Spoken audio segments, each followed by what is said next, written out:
Hey guys, welcome back to the channel. This is story about what if Naruto joins Anbu because of Sakura part 1. Before I start, please do support for more amazing content and comments for part 2. Do consider to subscribe my channel and share my video to your friends and check out the description as well. Let's start the video. Naruto was smiling as him and his perverted master walked up the road toward the village gates as the sun was just falling below the horizon. Alright, finally coming home, I can't wait, Naruto said with excitement. Geez, it's like you've never been away from the leaf for an extended period of time. Jiraiya chuckles. Hey, we have been gone a year and a half. That is the longest I've ever been away from the village, Naruto said. Yeah, but we were supposed to be gone for 3 years, Jiraiya replied. And we would have been if I hadn't dragged you away from those whorehouses and hot springs, Naruto replied. Hey, that was essential intelligence gathering, Jiraiya defended. For your books, but not our mission of finding out about the Akatsuki, Naruto said. So because of you my newest book will be delayed, Jiraiya said. But my training was quickened and we got the intel we needed in half the time. Now you can work on those dirty books of yours all you want, Naruto replied as Jiraiya got a perverted grin on his face. And you'll have more time with Bachan, he teased. What you talking about? Jiraiya asked defensively. Oh, don't give me that shit, I know you like her, I heard you saying her name in your sleep when we shared rooms, Naruto replied, and it wasn't in the perverted way either, it was in a caring way. Oh fine, you caught me on that. What of it? Besides, don't you have the same problem with that pink-haired girl? Jiraiya shot back as Naruto's head dropped in shame like I thought. Alright fine, you got me there, Naruto replied. So it's true what they say about a student and master being similar, Jiraiya said with a grin. Maybe a little, Naruto sighed. And maybe more than you think, Jiraiya chuckled. No, I'm not a pervert, Naruto shot back, knowing that is what he was implying. Oh really, then that super extra perverted jutsu isn't your creation then? Jiraiya asked, getting Naruto to slump in defeat. You know I really hate you sometimes, Naruto sighed, getting Jiraiya to laugh as they entered the gate. You just know how to suck the good mood right out of me. It's something I take pride in, Jiraiya said as he looked at the two front desk clerks. Ah, Jiraiya-sama, Naruto wasn't expecting you for another year or so, Kotetsu said with a smile. Yeah, I bet a little pink kunoichi will be happy to have her teammate back, Izumo said teasingly, getting Naruto's excitement back. Seriously guys, I finally got him to calm down, Jiraiya sighed. Hey, can you keep it on the down low? I'm back, I want it to be a surprise, Naruto asked. As long as you report directly to the Hokage, I guess we can keep you guys off the books, Izumo replied. Thanks guys, Naruto said with a smile. Naruto and Jiraiya made their way to the Hokage's office where she was pouring herself a drink. Naruto and Jiraiya merely slipped in through the window. Damned, who do you think you are coming in through? The Tsunade began, but then looked to see the two people she wasn't expecting. Jiraiya, Naruto, what you two doing here? Well, seems the kid is a fast learner when it comes to training, Jiraiya said. I've taught him just about everything I could without getting into the really high-end stuff, Jiraiya said. Yep, can even do the Rasengan one-handed now, Naruto said, proud of himself. Is that all you taught him? Tsunade said, looking at Jiraiya disappointed. What, no, that is just the thing he is most proud of, getting it down to one hand and his new variations of the jutsu. I taught him plenty, Jiraiya said defensively. Yeah, he taught me his INV, Naruto began, but had his mouth covered really quickly by Jiraiya. Hey, you want her to kill the both of us? That is not a jutsu you go bragging about, Jiraiya said as Naruto got a look of realization on his face at what the old perv used it for, and knew Tsunade would jump to conclusion and assume he used it for that as well and killed the both of them. What was that? Tsunade questioned. Oh, he just taught me a lot on evasive maneuvers, like how to tail someone and how to lose a tail more easily. You know, the whole espionage thing, Naruto covered. Then why did you try to stop him from saying that? Tsunade asked. Well, I was supposed to be teaching him fighting techniques, not spy craft. Didn't want you blowing up on me for going off subject, Jiraiya covered.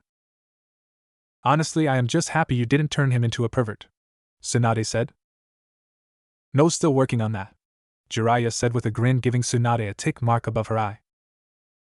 Well, is there anything you need, Bachan? I was hoping to get some ramen and surprise Sakura-chan before it got too late, Naruto said. Well, I guess we can test you tomorrow to see how you've progressed, Tsunade replied. Thanks, Naruto said with a smile and headed out the door. Alright, so what about the seal, is it holding? Tsunade asked the white-haired Sannin, who just sighed and looked back at her.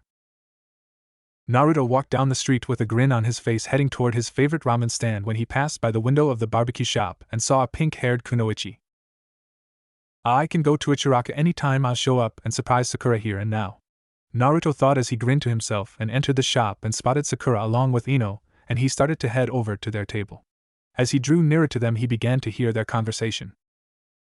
So how's the dating scene going? Came Ino's voice, getting Naruto to stop and remember something Jiraiya had once told him.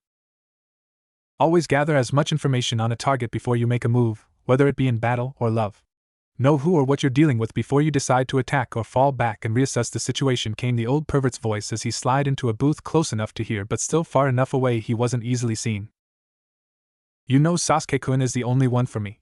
Sakura shot back at her friend. This gave Naruto a mixed feeling of joy and sadness, knowing she wasn't seeing anyone, but also her feeling toward the team hadn't changed. Yeah, but since he isn't here doesn't mean you can't play the field a bit to find out what else is out there. Just cause I want Sasuke as well doesn't mean I won't see what else I could have. Maybe there is someone better out there I just haven't met yet, Ino replied. Well, you keep looking, I'll stick with Sasuke-kun, Sakura said. Well, you're no fun, just play along a little, Ino said. How about Kiba? No, the smell of dog is just too much, Sakura replied, holding her nose. And don't even say Shino, I really hate bugs. Then Shikamaru? Ino asked. Too lazy, Sakura replied. Choji? Ino asked. Eats too much. I ain't good at cooking as it is, Sakura replied. Geez, why are girls so cruel like this? Naruto asked himself. At least us guys say it to each other's faces, have a good fight, and best friends again the next day. MHMHO, I know, Ino said with a grin. What about Naruto? At this, Naruto stated to listen real hard. What, no way, never, Sakura said with a blush. Oh, I see a blush there. You do like him, don't you? Ino said. What, no, Sakura said, gaining control of herself again. What, why not? He may be a knucklehead, but even though he wasn't all that pretty on the eyes, he was still young. I can't wait to see what he is like when he comes back from his training trip, Ino says, licking her lips. There is something I never told anyone before about Naruto, Sakura said as her head dropped a bit, getting both Ino and Naruto to listen in. My parents never liked the fact I was on his team. What? Why is that? Ino asked. They said he was a monster, Sakura said, getting Naruto's eyes got a look of pain, knowing what she was talking about. What, why would they say that? Ino asked. I don't know, but of course I didn't listen, because if I asked to be switched I would be taken away from Sasuke-kun, and I hadn't seen anything to warrant that fear, Sakura said, getting Naruto to let out a small breath. Until the Land of Waves mission, Sakura said. What happened then? Ino asked. In the report I said I didn't see what happened in the ice mirrors that Haku formed, but that was a lie, Sakura said, getting Naruto's fear to grow. I felt a wave of what I can only describe as pure evil resonate from it. To this day I will never forget, it struck fear to my very core. Then I saw Naruto covered in that orange chakra we saw him in when he fought Neji in the Chunin exams, she explained. Did he hurt you or Sasuke? Ino asked. No, he only beat the hell out of Haku, but even to this day I have had a slight fear of him. I don't know, maybe he is just a monster like my parents told me, Sakura said. At this, Naruto nearly ran out of the restaurant without the two kunoichi noticing. Just then Sakura felt a slap across her face, and she looked up and saw Ino staring at her hard with anger. How dare you talk about your teammate like that? Ino almost yelled. What? Sakura said. Has he done anything to you for you to call him that? Ino asked. Because all I have ever seen him do for you is care for you, no matter how badly you treated him. Ino? Sakura stuttered. Sorry, I just get upset when people are mean to others or call them something that they don't really deserve, Ino sighed. This coming from the gossip queen? Sakura said. I just pass along what I've heard, not my own opinions, Ino said, and I may rip on my friends a bit but never call them a monster, especially when they haven't done anything to warrant it, Ino said. Right, sorry, it's just that's something I have never gotten out of my mind about him, Sakura said. Well, if you aren't gonna date him when he gets back, mind if I do? Ino asked teasingly, trying to lighten the mood. Naruto didn't know how far he had run, but when he stopped he found himself in Team 7's old training field. Why would she think that about me? Naruto asked himself as tears poured down his face. She fears you, came a voice. What, who's there? Naruto called out. She is just like the rest of the village, she fears your power. The voice came again. No, she just doesn't understand, Naruto replied. What doesn't she understand, that you have a demon sealed inside you that could destroy the entire village? The voice asked. Yeah, if I just explain it to her, she won't be afraid anymore, Naruto said, getting a slight bit of happiness. Or she will reject you completely, like the rest of the village, the voice said again.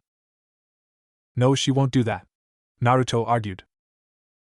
Oh really, she already thinks of you as a monster, demon isn't too far away from that. The voice came back. As Naruto heard this, he began to realize the voice was right, and orange chakra began to seep out of him, forming the one-tailed fox cloak. Wait, that's you, isn't it, Fox? Naruto said with realization. So what if it is? Doesn't make it any less true. If she finds out the truth, she will hate and fear you just like everyone else, Kyuubi said. No, she won't, Naruto began. What, cares for you? You heard her with your own ears, she is scared of you and will never care for you like you do for her. I'm just trying to keep you from getting hurt even more, Kyuubi said. No, you're just trying to get out again, Naruto said. Maybe, but doesn't make what I said a lie, Kyuubi repeated as a second tail began to form and an image of Sakura appeared in Naruto's head of her seeing him like this. Oh my god, you are a monster like my parents said, I should have listened to them, the image said as fear went through her eyes. No, Sakura, please let me explain, Naruto began as he reached for her, and a third tail formed. No, get away from me, she cried as a fourth tail emerged and his skin began to peel away. Please, Sakura, don't leave me, please, Naruto begged as he grabbed her hand. No, leave me alone, someone help the demon, has me help, the demon is here, she cried as a fifth tail emerged, and Sakura's image faded and Naruto was left alone again in the five-tailed state and going further. Yes, give in to the despair and the loneliness, let me out, the Kyuubi yelled as all of a sudden chains ripped out of Naruto's body and anchored him to the ground.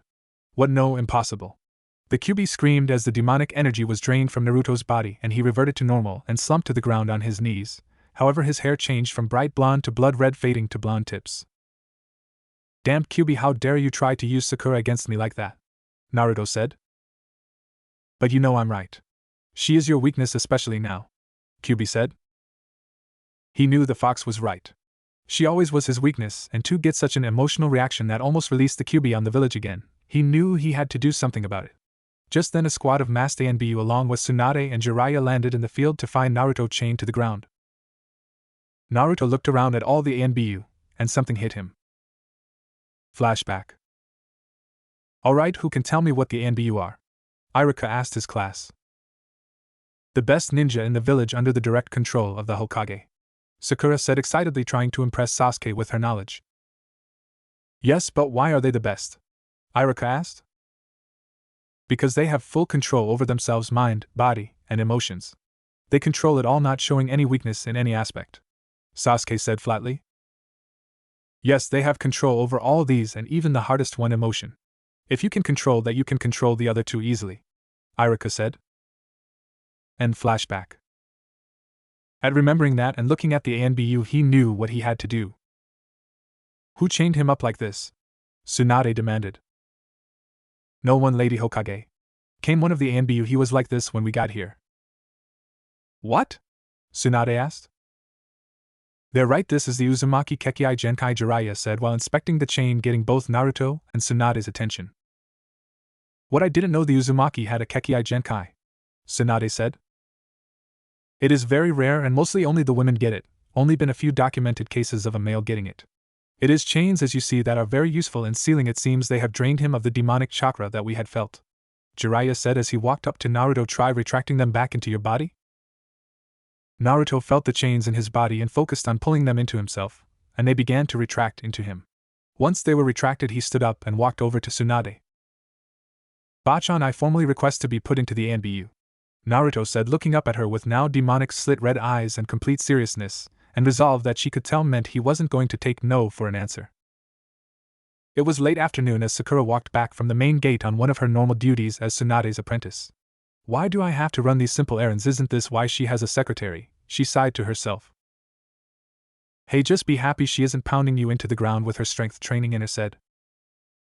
Yeah, I guess you're right, it's been 3 years since I started training with her, and it's been a grueling time since I mastered the basics of being a medic. Ever since then it's been body hardening and strength training. She sighed again as she approached the entry desk and took the day's sign-in sheet. As she walked into the Hokage's office, she saw her master taking another drink. She set the papers on the desk and looked at her master. You know, master, you shouldn't be drinking on the job. Hey, drinking helps reduce stress. Stress causes fatigue. Fatigue causes you to miss stuff, so 1 or 2 drinks actually help. Tsunade says with a smile. You say drinks and mean bottles? Sakura asked as she pulled 2 bottles of sake out of the garbage can. Never said the measurements of those drinks, did I? Tsunade says with a grin. Whatever, sure. I brought today's login sheet. Is there anything else you need? Sakura asked. No, you can have the rest of today off. Relax a bit, Tsunade said, waving her off. Thank you, sure. Sakura said with a bow and walked out the door. Sakura walked to her best friend's flower shop to see the ponytailed blonde. Hey, Ino, she said as she walked through the door. Oh, hi Sakura, what you up to today? Ino asked with a smile. Oh, not much, just got done with Lady Tsunade, and she gave me the rest of the day off, Sakura said. Alright, that's great, let's go to the hot springs, Ino shouted with a smile. What? Don't you have to work here? Sakura asked. Oh, we're almost closed for the day and Mom can handle the last hour, Ino said as she took off her apron and hung it up, then shouted to the back of the store, Hey Mom, I'm heading out with Sakura. Alright, you two have fun, came her mom's voice, and she dragged Sakura out of the shop and down the road. Sakura laid back and soaked in the hot springs. Alright, Ino, you were right, this is just what I needed. See, never doubt me, alright, Ino said with a grin. Got it. She sighed as she sunk down to her chin in the hot water. So then how have things been going with you, Sakura? Ino asked, getting the pinkette to sit up a bit so she could talk. You know, good, considering Lady Tsunade has been running me into the dirt with strength training on top of the medical training, Sakura sighed. Well, that's all well and good, but I was more interested in your personal life. Like, found someone you like yet? Ino teased. I told you Sasuke-kun is the only one for me, Sakura said. And like I have told you before, just because he is the one doesn't mean you can't play the field a bit, Ino said with a mischievous grin. If so, then who do you like? Sakura said, trying to turn the tables. I asked first. Ino wagged her finger at her, getting Sakura to sigh. Anyway, how long has it been since Naruto left? She asked, looking for a reaction. About 3 years now. Why do you ask? Sakura asked innocently. Well, I am just wondering what he will be like when he gets back. He was always a child, but 3 years of hard training with a Sannin hopefully has matured him, Ino said. I have been training with one for just as long, Sakura said. Yeah, but you were able to go home and get away from it from time to time. He was never able to go home to get away from it, Ino said. Well, guess that's true, Sakura admitted. And I can't wait to see what he looks like when he gets back, Ino said with a sly grin, looking at her friend. What do you mean? Sakura asked, a bit confused. Oh, don't tell me you haven't thought about it, Ino asked. Thought about what? Sakura replied, still confused.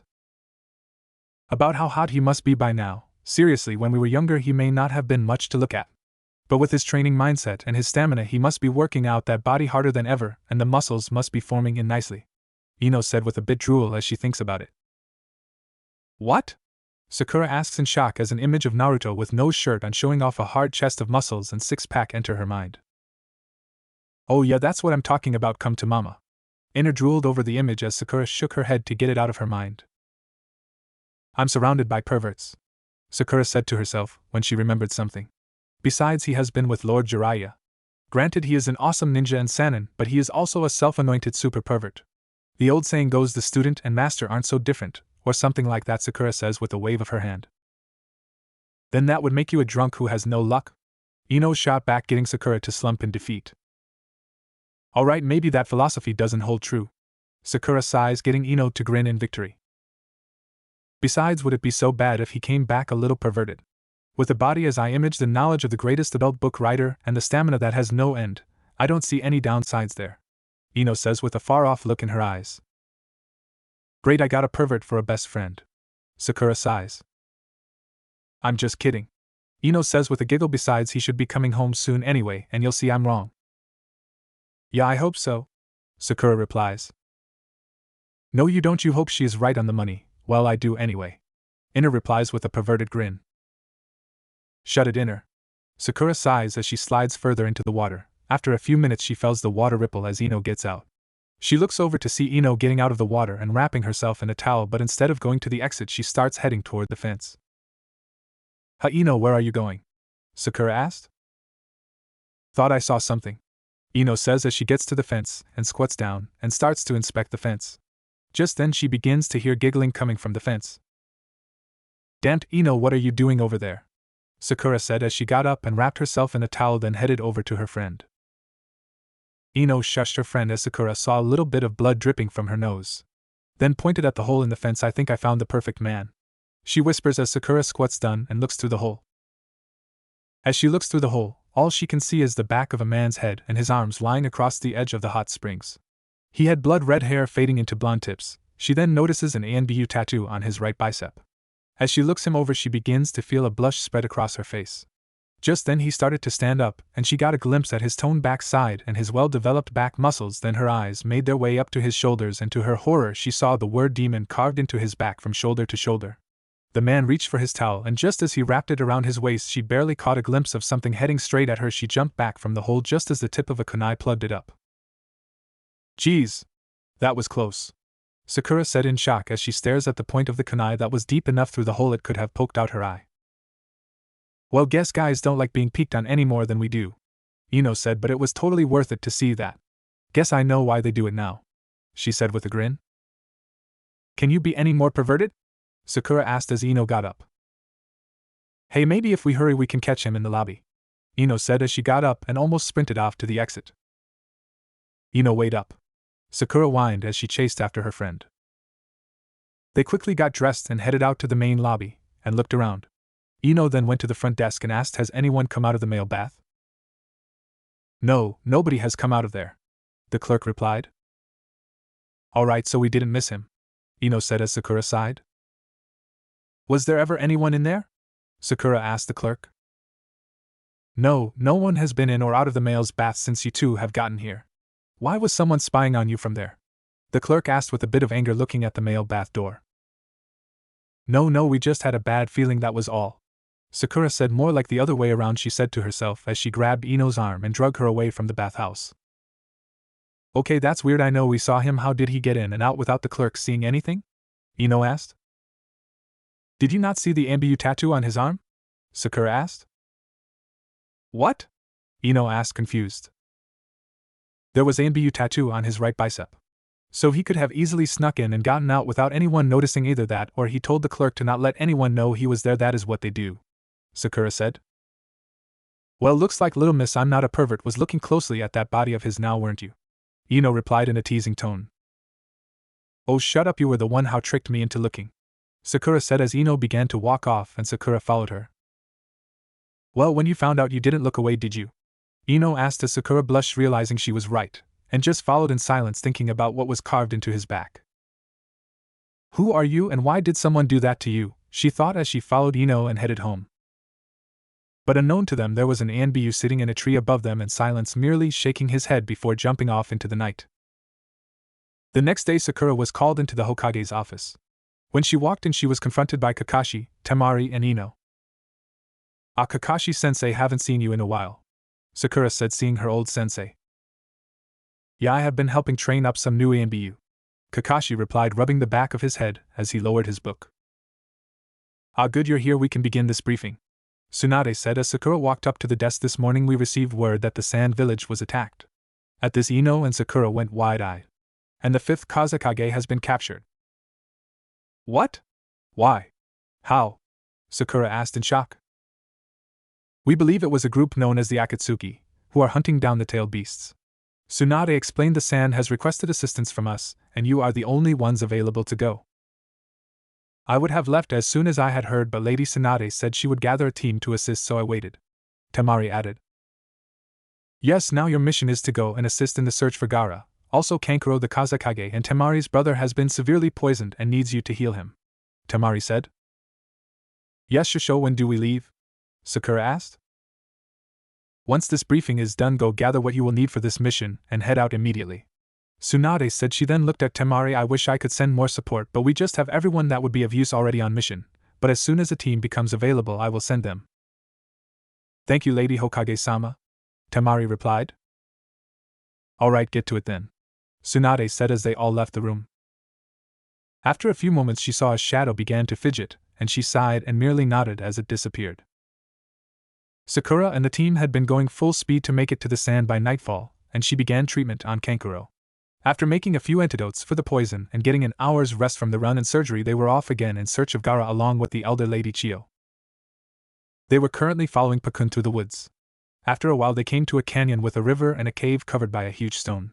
Just then 4 more people jumped down next to them. Ah, Sakura-chan, it's so good to see you, one called out in an excited tone, getting everyone to see Team Guy standing along with them. Oh, hi there, Lee, Sakura said with a friendly smile and waved along with a sweat drop. Ah, the most beautiful Sakura-chan, will you go on a date with me? Lee calls out as he drops to a knee holding out his hand to her. Lee, we have more important thing at hand right now, Sakura said, getting a tick mark above her eye. Yes, we have a 5-part seal here and all 5 need to be removed at the same time. The first is there, Kakashi said, pointing at the giant rock. The others should be close by. Right, I have all 4 in sight, said Niji.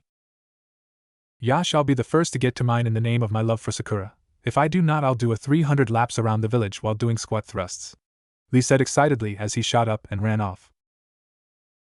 Oh, he does realize you didn't tell him where it was, right? Lady Chiyo asked as everyone just shook their heads and headed out as well. After a few minutes everyone was in position and signaled to remove the seal. Once Kakashi removed it, he jumped out of the way as Sakura ran and jumped, punching the massive boulder, pulverizing it into little bits. As the boulder fell apart, the team jumped into the cave and were faced with a hunchback and a blonde who was sitting on Gaara's body. Ah, Granny Chiyo, the hunchback said. Sasori, Chiyo said with venom, what have you done? That is the kage of your home. Not my home anymore, Sasori said, then turned toward the blonde. Deidre, take the body out of here and I'll meet up with you when I'm finished here. Oh, I was hoping to have a show. Deidre sighed as a ball of clay fell out of his hand and it was enveloped by a cloud of smoke and a giant bird was in its place. He jumped on its back as the bird picked up Gaara's body and took off out the entrance. Go after him, I'll take care of this, Chiyo said as Kakashi nodded and he and Ino jumped after him, while Sakura stayed with Chiyo. I said go after him, she repeated. I heard, but what kind of girl would I be if I left an old lady here to fight this guy all alone? Sakura said with a smirk and cracked her knuckles, getting the old lady to smile. Sakura quickly jumped towards Sasori and his tail leapt out at her, but before it made contact a kunai intercepted it, and then it was ripped backward by an invisible force. That gave Sakura the opening she needed to land a hit on the hunchback's back. As she jumped away, Sasori began to break apart, and revealed a young man with red hair begin to stand up out of the husk. Using a chakra string attached to the kunai, and then attaching it to my tail to give her an opening. Very clever, Granny. I'll congratulate you on being the first to get past Hiriko's defense, the redhead said, but I have plenty to replace him. He sighed as he pulled away his cloak to reveal he had turned himself into a puppet, getting the 2 women to gasp at what they were looking at. Since you got through my defense so well, I guess a reward is in order. We don't want anything from you, Sakura shot back. Then I guess you don't want to know the spy I have in Orochimaru's organization? Sasori replied, or is my intel incorrect about you still wanting to get that Uchiha back? What he knows about Sasuke? Sakura asks herself. Tell me, what do you know about him? Where is he? She screams. If you are able to defeat me, I will tell you where you can meet my spy, and he will tell you everything you need to know, Sasori replied. Then we will defeat you, and put an end to this once and for all, Chiyo said as she pulled out a scroll, and then in a puff of smoke 10 puppets appeared. This is my ultimate puppet technique, the mastery of setting 1 puppet per finger, she said with a bit of pride. How pathetic. Sasori spat. I've far surpassed you a long time ago, old lady, he said as he pulled out a scroll, and in another puff of smoke there were 100 puppets appeared, causing both women to go wide-eyed. Just then the puppets descended upon the 2 kunoichi. The battle lasted for a while, only leaving Chiyo with 1 puppet remaining and Sakura gasping for air, and Sasori had 10 puppets left. Well, guess this is the end for you, Sasori said as he sent all of his remaining puppets towards Sakura with their swords drawn. Sakura! Chiyo yelled as she sent her remaining puppet to intercept, but it was dispatched with ease. All Sakura could do was stand there and watch as the swords descended upon her, and she closed her eyes waiting for the swords to skewer her, but they never came. When she opened her eyes, she saw the back of a red-haired blonde-tipped Anbu with multiple blades sticking out from his back. Ah, so the nine-tailed Jinchuriki decided to come along as well, Sasori said with a smirk as Sakura just stared wide-eyed at the ninja in front of her. Well, looks like we will get two-tailed beasts out of this trip. He smirked. As Sasori gloated, the Anbu reached up to the sword on his back, pulling it out, and swung it down, breaking the sword, stabbing him, and the puppets jumped back. You're tough. Sasori smirked, but that won't help you now that my poison is in your blood. At that, Sakura snapped out of her shock and jumped to his side and looked up to see a fox mask on his face. Here, take this, it's an antidote for his poison, Sakura said as the Anbu pulled out the blades that were in him, and she braced herself as a burst of orange chakra shot out of him and began to surround him, and black stuff began to ooze out of his cuts as they healed themselves. Are using your own chakra to force out the poison, Sasori said, impressive, but even with your demon chakra it will completely drain you to get it all out, he said as he sent his puppets after him again. Once the puppets got close, the Anbu bolted with his sword at the ready and cut down the puppets faster than Sakura could keep up with. 1 minute he was standing next to her, next he was gone, and the puppets were cut in half. Oh no, you don't, I still have one trick up my sleeve, Sasori said as he pulled out a scroll. But before he could open it, it was hit with a kunai, knocking it out of his hands. Just then he felt something impact him. He looked down and saw the Anbu's sword sticking out of his chest where his heart should be. Well, looks like I lost our little wager, Sasori said with a cough. I'm supposed to meet my spy in Orochimaru's organization at the Tenchi Bridge in 10 days. He coughed out as he faded away. The Anbu pulled out his sword and let the body slump to the ground, and then swung his blade, flicking the poison that had remained on it off, and sheathed the sword. Thank you, Sakura said as she walked up to him, only for him to look down at her. She looked up and saw red slit eyes behind his mask, and a pang of fear coursed through her body. Maybe next time you won't freeze up and I won't have to save your ass, the Anbu said in a cold tone, as he walked past her toward the exit, leaving a shocked and stunned Sakura where she was. He is right, if I hadn't frozen up he wouldn't have had to save me, she said to herself. Forget him, even if he is hot as hell, he is just a dick. Ina replied, come on, we'll show him we are a force to be reckoned with. We were trained by a Sanin, right? Ina said. You just gonna stand there, or are we going to catch up with the rest of your team? The Anbu asked, getting ready to head out. Oh right, Sakura said as she ran over to him and Lady Chiyo, and they jumped away, heading down the river. After a while, Sakura looked over toward the Anbu and asked out, but didn't know what to call him. It's Fox, Fox said, answering her unasked question. Yeah, Fox, how do you know we are going the right way? Sakura asked. I can smell them, Fox replied. What are you in Inuzuka? She asked. You're not supposed to ask an Anbu who they are, especially in front of non-village ninjas, Fox said, annoyed. Oh right, sorry, Sakura replied. I can smell the smoke from the explosives that guy has used. If you focus you can smell the smoke left behind by them as well, he said, getting her to sniff, and she could smell the faint scent of burning smoke. Oh yeah? She said with realization. And those craters and burn marks are also pretty good indications, Fox said, pointing to the small craters scattered across the walls of the canyon they were running through. Oh right, she said under her breath. Just then they heard an explosion in the distance. Good, we're close. Hurry up, he called back as he quickened his pace, leaving the two kunoichi in his dust. Damp, wait up, Sakura called out to him, but he didn't listen. Damp, why won't he listen? She cursed. Because he is an Anbu, Chiyo said, getting Sakura to look over at her. If yours are anything like ours, they live by their own standards, and if you can't keep up you get left behind. They don't like working with those that are not at their level. That is why they only accept the best within their ranks. I know, but we are a team and should stick together, Sakura said as they jumped into a clearing and saw Fox standing next to Kakashi in a fighting position, looking toward the blonde-haired man that they had been after. Now he only had one arm. Sakura, came Ino's voice, getting Sakura to look over at her. Oh, thank God you're okay, she said, running over to her. Well, since those two are here, I'm guessing Sasori is dead, Deidre said. Yes, Sasori of the Red Sand is dead, Chiyo said. Well, I'm surrounded and severely outnumbered and running low on clay. Guess there is only one thing left to do, Deidre said. Surrender? Sakura asked. No, to do one last piece of art, Deidre said with a smile, and pulled out the rest of his clay and ate it. His body began to bulge and expand. Shit, he's going to blow, Kakashi yelled and began to use his Mangekyo Sharingan. Just then there was an explosion, and Kakashi was breathing heavily, slumped on one knee. Aha, I tried to get it all, but it was just too much. You got enough, we are alright, Fox said to him as he offered him a hand. And should have known you would have come on this mission, Kakashi said as Sakura and Ino walked up to them. Wait, Kakashi-sensei, you know him? Sakura asked. But before she could get an answer, Fox walked past her. She looked and watched as he walked toward Lady Chiyo, who was kneeling over Gaara's body with her hands on him, looking like she was trying to heal him. Fox walked up to her, and she was out of breath, gasping for air. Damned, I don't have enough chakra to do this. She cursed herself as she looked up and saw Fox standing over them. And what do you want? She spat as he got down on his knees and put his hand over hers and began to put his chakra into her jutsu, and it began to work. So who is he? Sakura asked. You know I can't tell you that, Sakura, Kakashi said.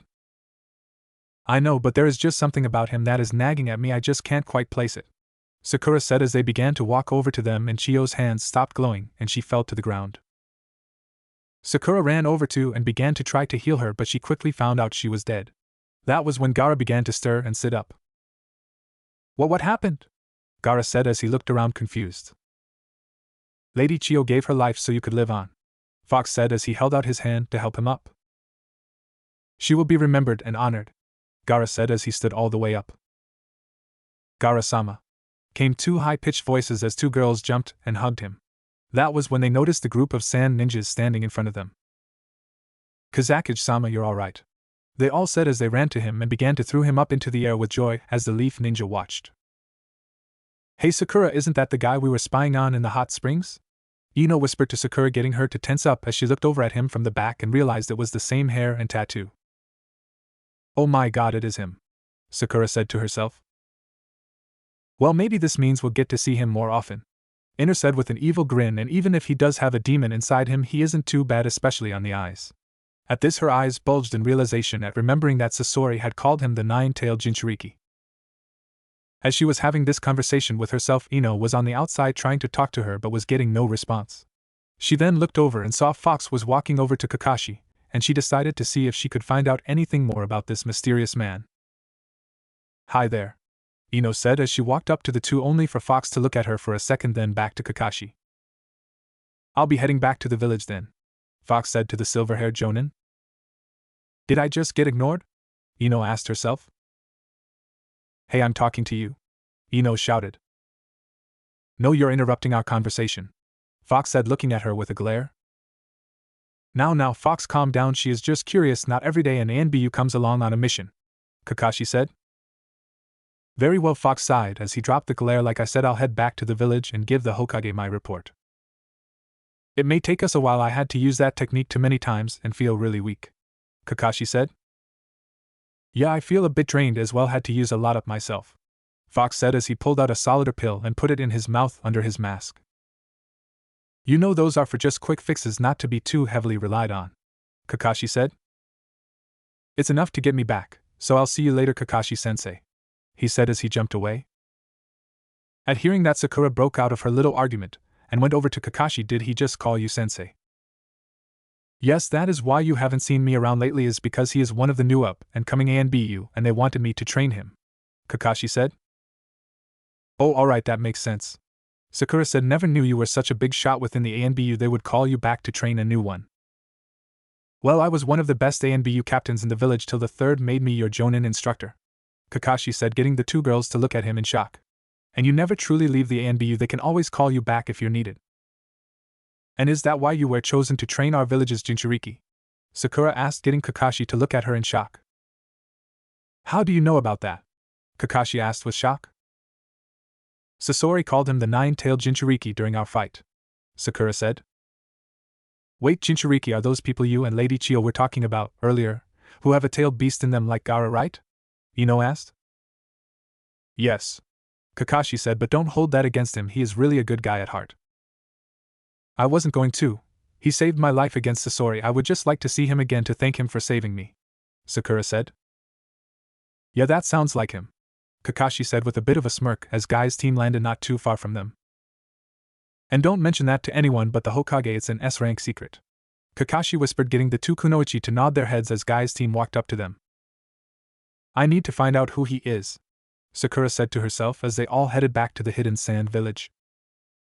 Sakura and the two teams that had been sent on the sand mission had taken a day at the sand for a little rest and were currently only a few miles from the border of the Land of Wind and Land of Fire. They still had 2 more days of travel before they got back to the village. Alright, we're almost to the border, we should stop and rest once we cross the border, Kakashi said as he was leaning on Guy. That's it, I can't take it anymore, Guy yells as he tosses Kakashi up into the air, and he lands on his back. This will be faster, he says as he takes off at a dead sprint. Ah yes, such a good idea of training, Lee shouts in excitement as he throws his pack in front of him and bends over ready to carry someone. Niji. No way in hell, Niji yells at him, breaking the normal stone-faced Hyuga. Then let me take your packs, he says excitedly.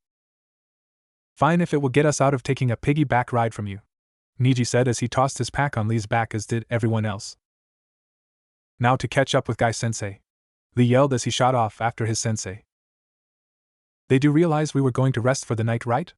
Ino asked.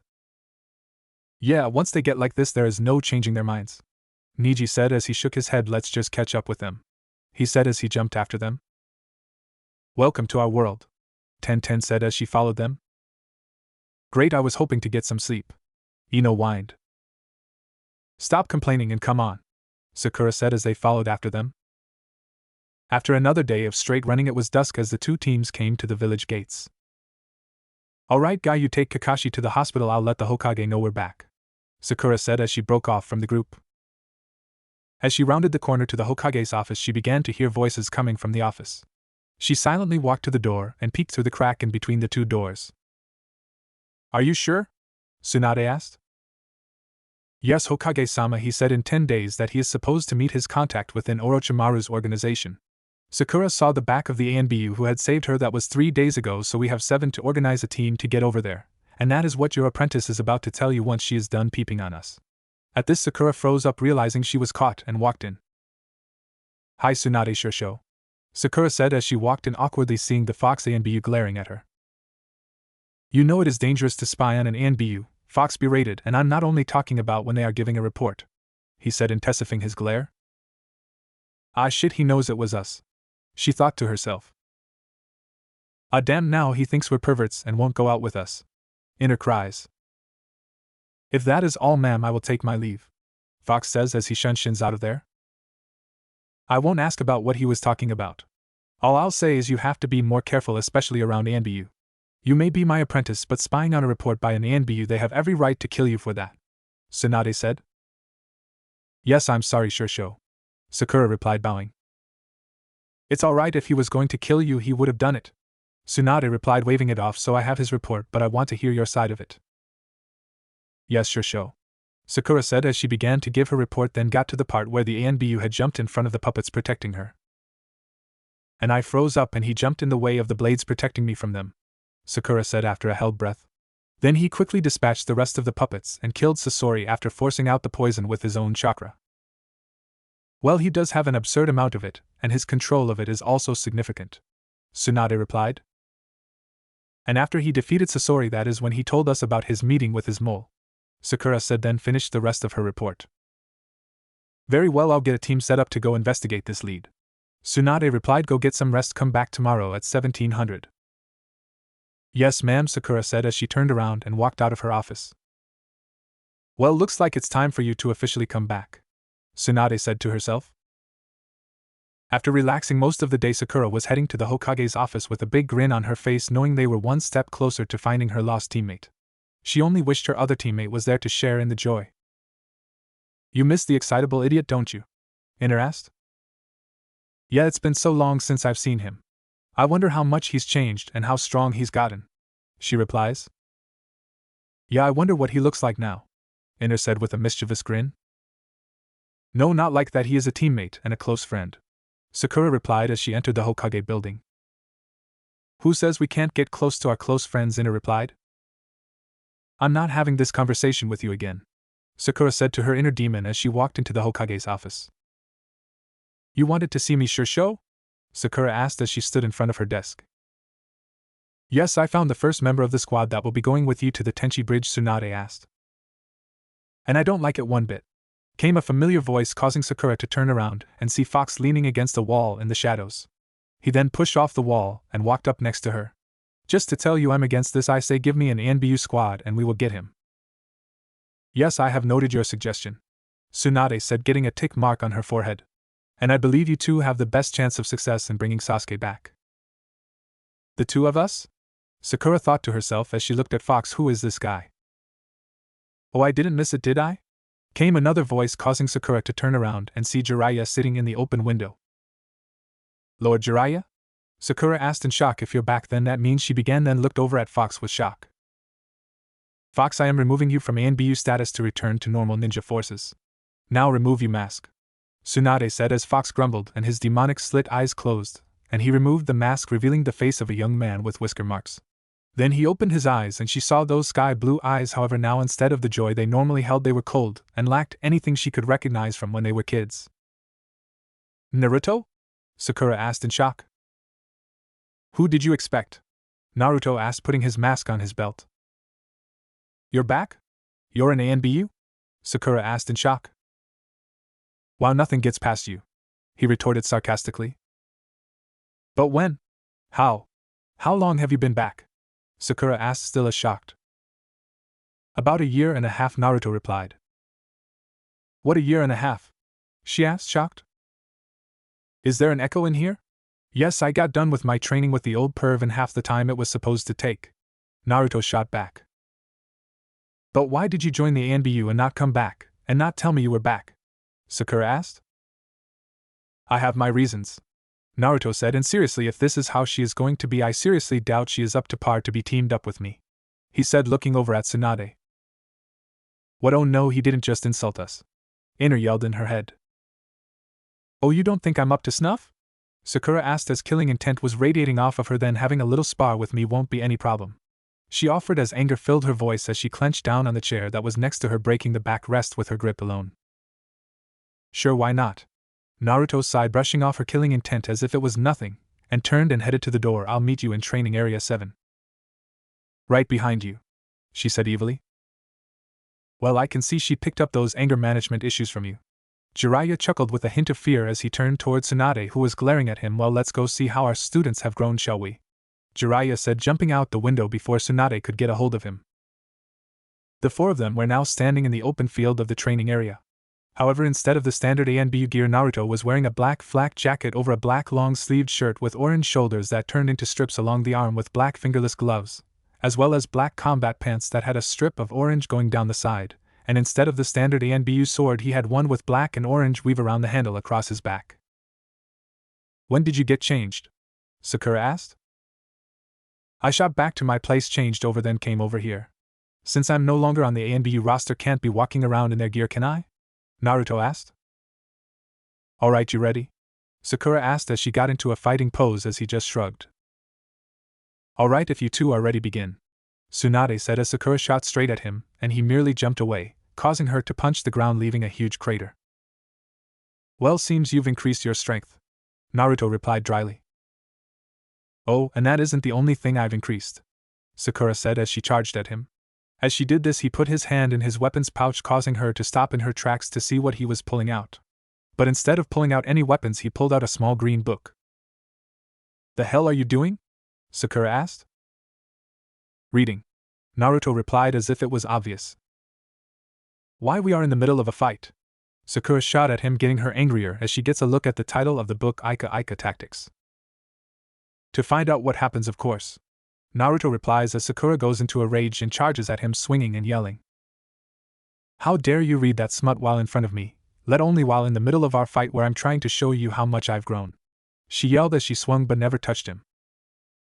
Grown? Naruto scoffed. Don't make me laugh. You haven't changed a bit, he said, never taking his eyes off the book. Still prone to overreacting outbursts over little shit. Sure, you have the strength to pulverize boulders, but that doesn't mean shit if you can't touch me, he said as he jumped out of the way. Oh, just wait, I'll get you, Sakura said as he stopped and lowered his book as she swung for his face and felt it connect. But when she looked, she saw he had easily deflected her fist. Also, if someone knows how to counter it, what do you have? Naruto asked as he put his book away. All I have due to is not get hit by your fist that has your chakra stored up in it, so I deflect at your wrist, he sighed. Oh, I ain't done yet, Sakura said as she threw everything she had at him, but he still simple deflected the punches. I'm getting tired of this. Naruto sighed as he caught her fist in his hand, causing her to look at him in shock. He then kneed her in the gut, getting her off the ground, then swung around and kicked her into a nearby tree. How? Came Sakura's voice out of the dust as she stood up slowly. How did you catch my punch so easily? Who has that technique been on used the most? Naruto asked, only to get a confused look on her face, getting him to shake his head. The old perv has been hit by that so many times it isn't even funny.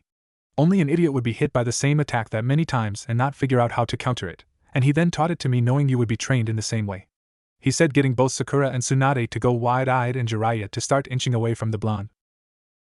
What is he talking about, Jiraiya? Tsunade asked. Ahaha. Jiraiya stalled. It's simple, you have no real strength, you simply focus your chakra to a pinpoint location in your fist, and then release it on contact with your target. Naruto replied, explaining her technique so simply, but if I focus enough chakra into the spot you are about to hit, it cancels out your chakra, causing it no damage, only what your body can do physically. Which isn't much, he replied, getting the two medical ninjas to realize he was right. Well, that isn't the only thing I have, Sakura replied as she charged at him. I'm getting tired of this. Naruto sighed as he went through some hand signs and slammed his palm on the ground. His toads won't be able to help him, Ina said as he just stood there with his hand on the ground. Wait, he didn't draw any blood for a summons, Sakura thought as she felt something tighten around her ankle, and she fell face first on the ground. She tried to push herself off the ground, but all of a sudden she felt something wrap around her, pinning her to the ground. The hell is going on? She shouted as she turned her head, looking around, seeing Naruto only a few feet away from her, then saw that it was red chains holding her down. My Kekkei Genkai, Naruto said. These chains won't hold me. Putting chakra into a certain point and releasing it on contact may be my primary technique, but not my only one, Sakura said as she focused her chakra into her muscles and tried to break free of the chains. Sorry, not gonna work. These chains are pure chakra and they have a special ability to drain their victim of chakra and channel it to me, Naruto said as he drew out his sword and brought it up over his head and stabbed it down into the ground inches from Sakura's face. He got down onto a knee and whispered, maybe I am just a monster. At this her eyes bulged, hearing her own words spoken back to her. Once he did that, he stood up and released his chains and sheathed his sword. This match is over, he said as he walked over to Tsunade and Jiraiya. She isn't ready, he said simply. Still, she will be going on your mission, Tsunade said. Very well, I'll be waiting for further word, Naruto said as he began to walk away. Tomorrow my office noon, Tsunade said. Yes, man, Naruto said coldly as he shined away as the sun began to set. While he was leaving, Sakura hadn't moved as she was having an internal battle in her mind. Oh my god, he heard what we said that day, Sakura said to herself. That is why he is so angry at us, Ina said in an uncharacteristically sad tone. We need to find him and apologize. It must have hurt him even more because of the 9 tails. Ina finished as Sakura's eyes bulged in realization. As she was having this argument, Tsunade and Jiraiya walked up to her. You alright? Tsunade said, getting the girl to look up at her master, and then stood up with tears in her eyes and hugged her.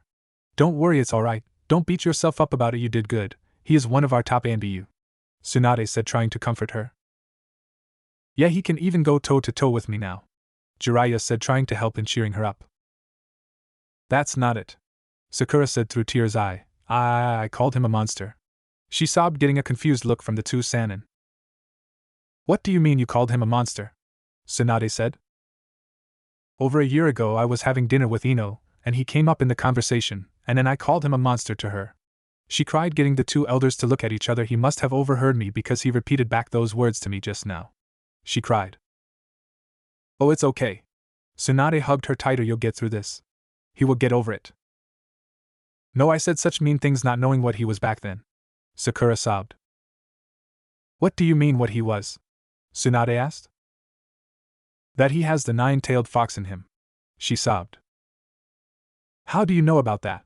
Tsunade asked her, holding her away from her for a moment. Sasori said it when Naruto first appeared and saved me, Sakura said, and then I remembered what Lady Chiyo and Kakashi said about Jinchuriki's being shunned as monster for bearing the demons. Don't worry, Sakura, you know it was wrong and will apologize to him later, Tsunade said as she got done to look her in the eyes for comfort. Everything will be fine. Really? Sakura asked. Well, it may take a bit of work, you know how thick-headed he can be, Tsunade said with a smile, but eventually he will accept your apology, but right now you need to get home and get some rest while he blows off some steam. Alright. Sakura sighed as she let Tsunade take her away. Oh, and I haven't forgot about you, Tsunade said, turning toward Jiraiya. Me, what did I do? Jiraiya asked. That book, Tsunade said, raising an eyebrow. It hasn't been released to the public, so the only place he could get a copy of it is from you. Would I want a review of it before I send it off to the stores? Jiraiya said innocently as Tsunade glared at him while leading Sakura off. Over at the hospital, Naruto snuck into Kakashi's window. So then, since you don't have your Anbu stuff on, I'm guessing you are back in the regular ninja forces? Kakashi asked. Yep, even got put with Sakura again. Naruto sighed. Good, it'll be good for you two to reconnect, Kakashi replied with a smile. You are the only one I told about that night. You know how I feel about her now, Naruto said. Oh, is that why you threw yourself in front of those swords for her? Kakashi asked. I don't know what happened, my body just moved on its own, Naruto replied. I think that deep down you still care for her the same way you did when you were kids, Kakashi replied, getting Naruto to sigh. Maybe, but I ain't ready to forgive her just yet, Naruto sighed. I'm not telling you to, but remember when she first felt the fox's chakra, she was only 12, and that chakra is intimidating to even the most hardened ninja, so it's no shock she was afraid of it when she felt it, and back then she didn't know about your burden, Kakashi said.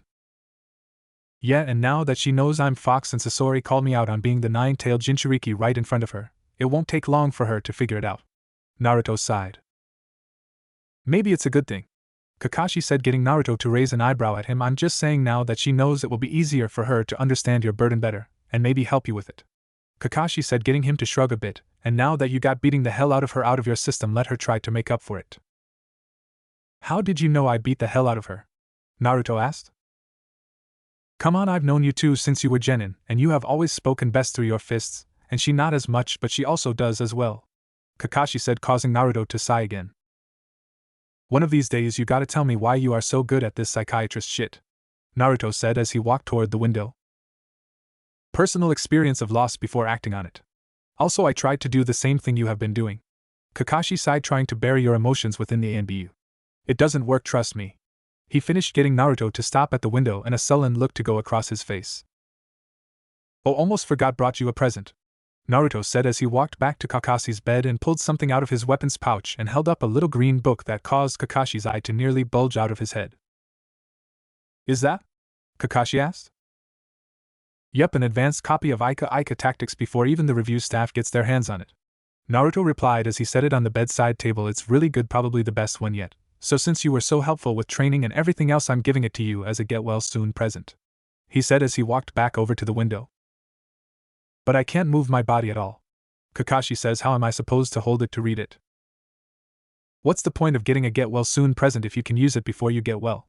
It's incentive to get better, Naruto said with a smirk as he jumped out the window. That sadistic bastard, Kakashi cursed as he began to cry himself to sleep.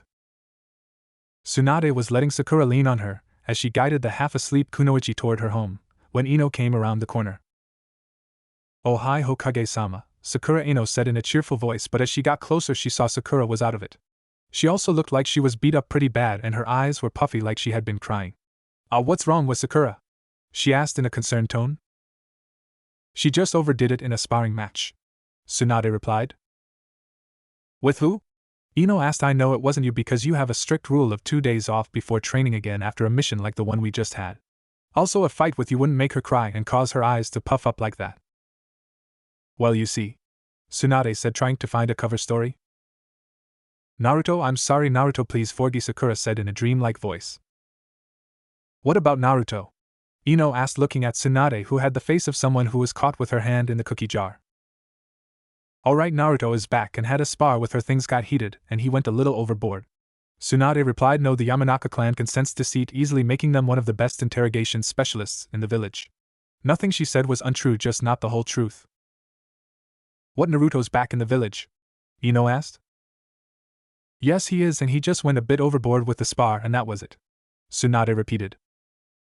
Okay, I'm going to go find him and give him an earful, because if it was just a spar she wouldn't be crying like that, Ino said as she ran off.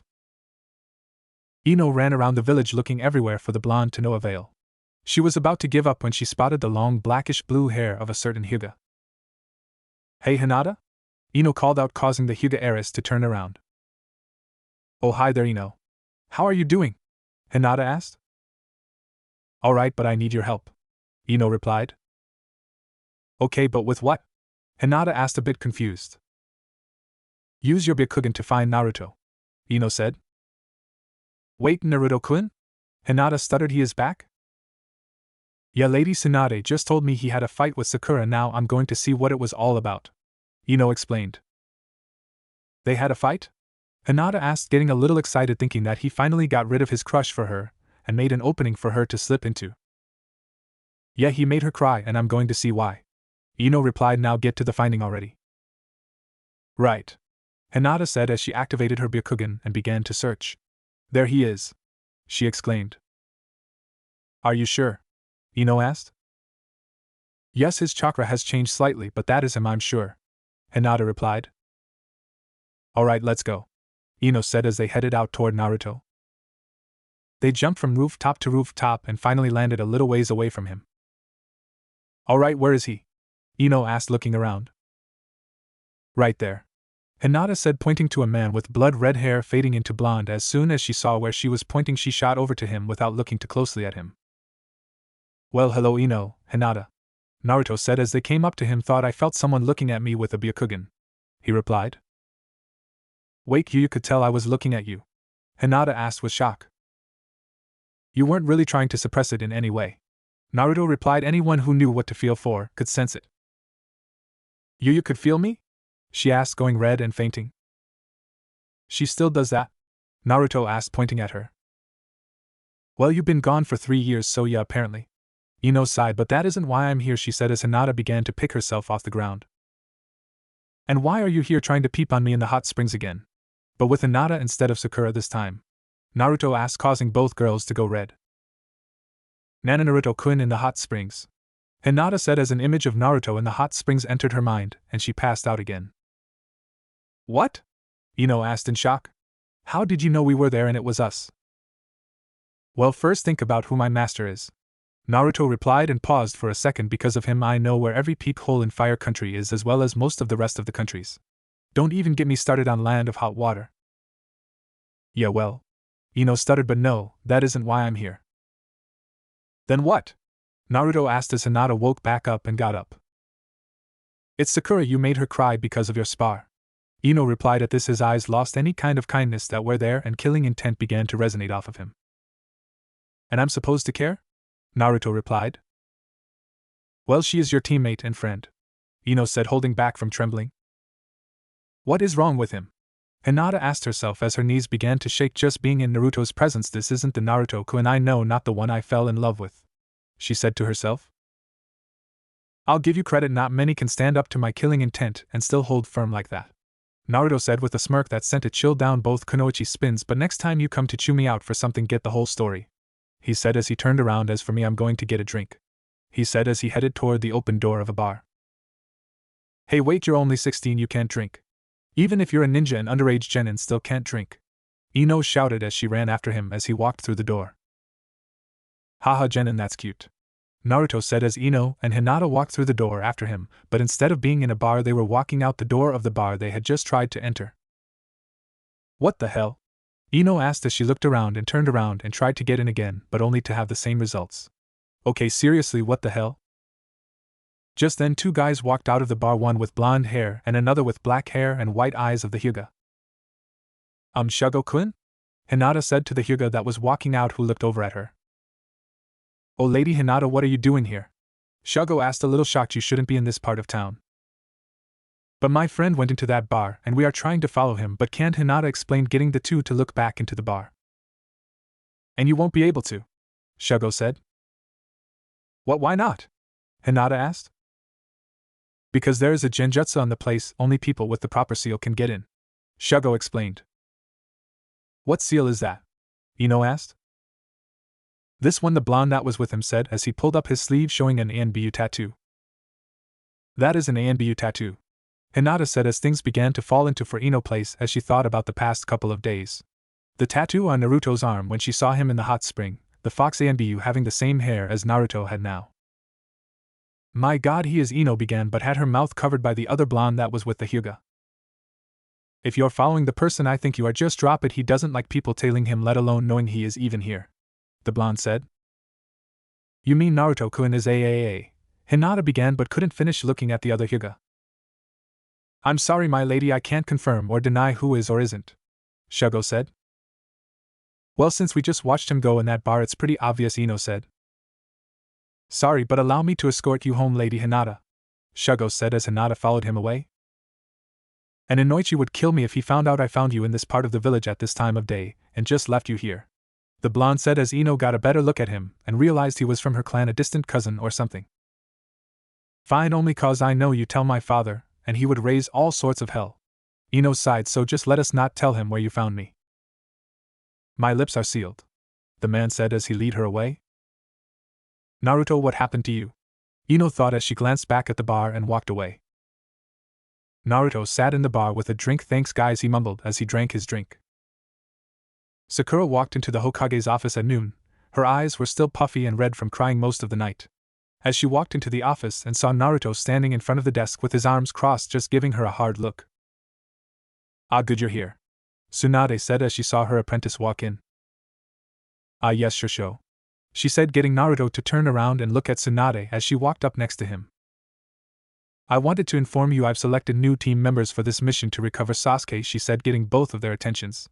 First is Sai, she says as a pale boy with black pants and a vest that showed off his midriff walked in with a creepy fake smile on his face. Hi, I'm Sai, the boy said, still keeping the creepy look on his face. Could he at least try to make that fake smile work? Ina said as they felt a shiver run down her spine as she looked and saw that Naruto was glaring at him. And your second member and captain of the squad is Captain Yamato, Tsunade replied as a man with brown hair wearing a headband that covered the sides of his face walked into the room.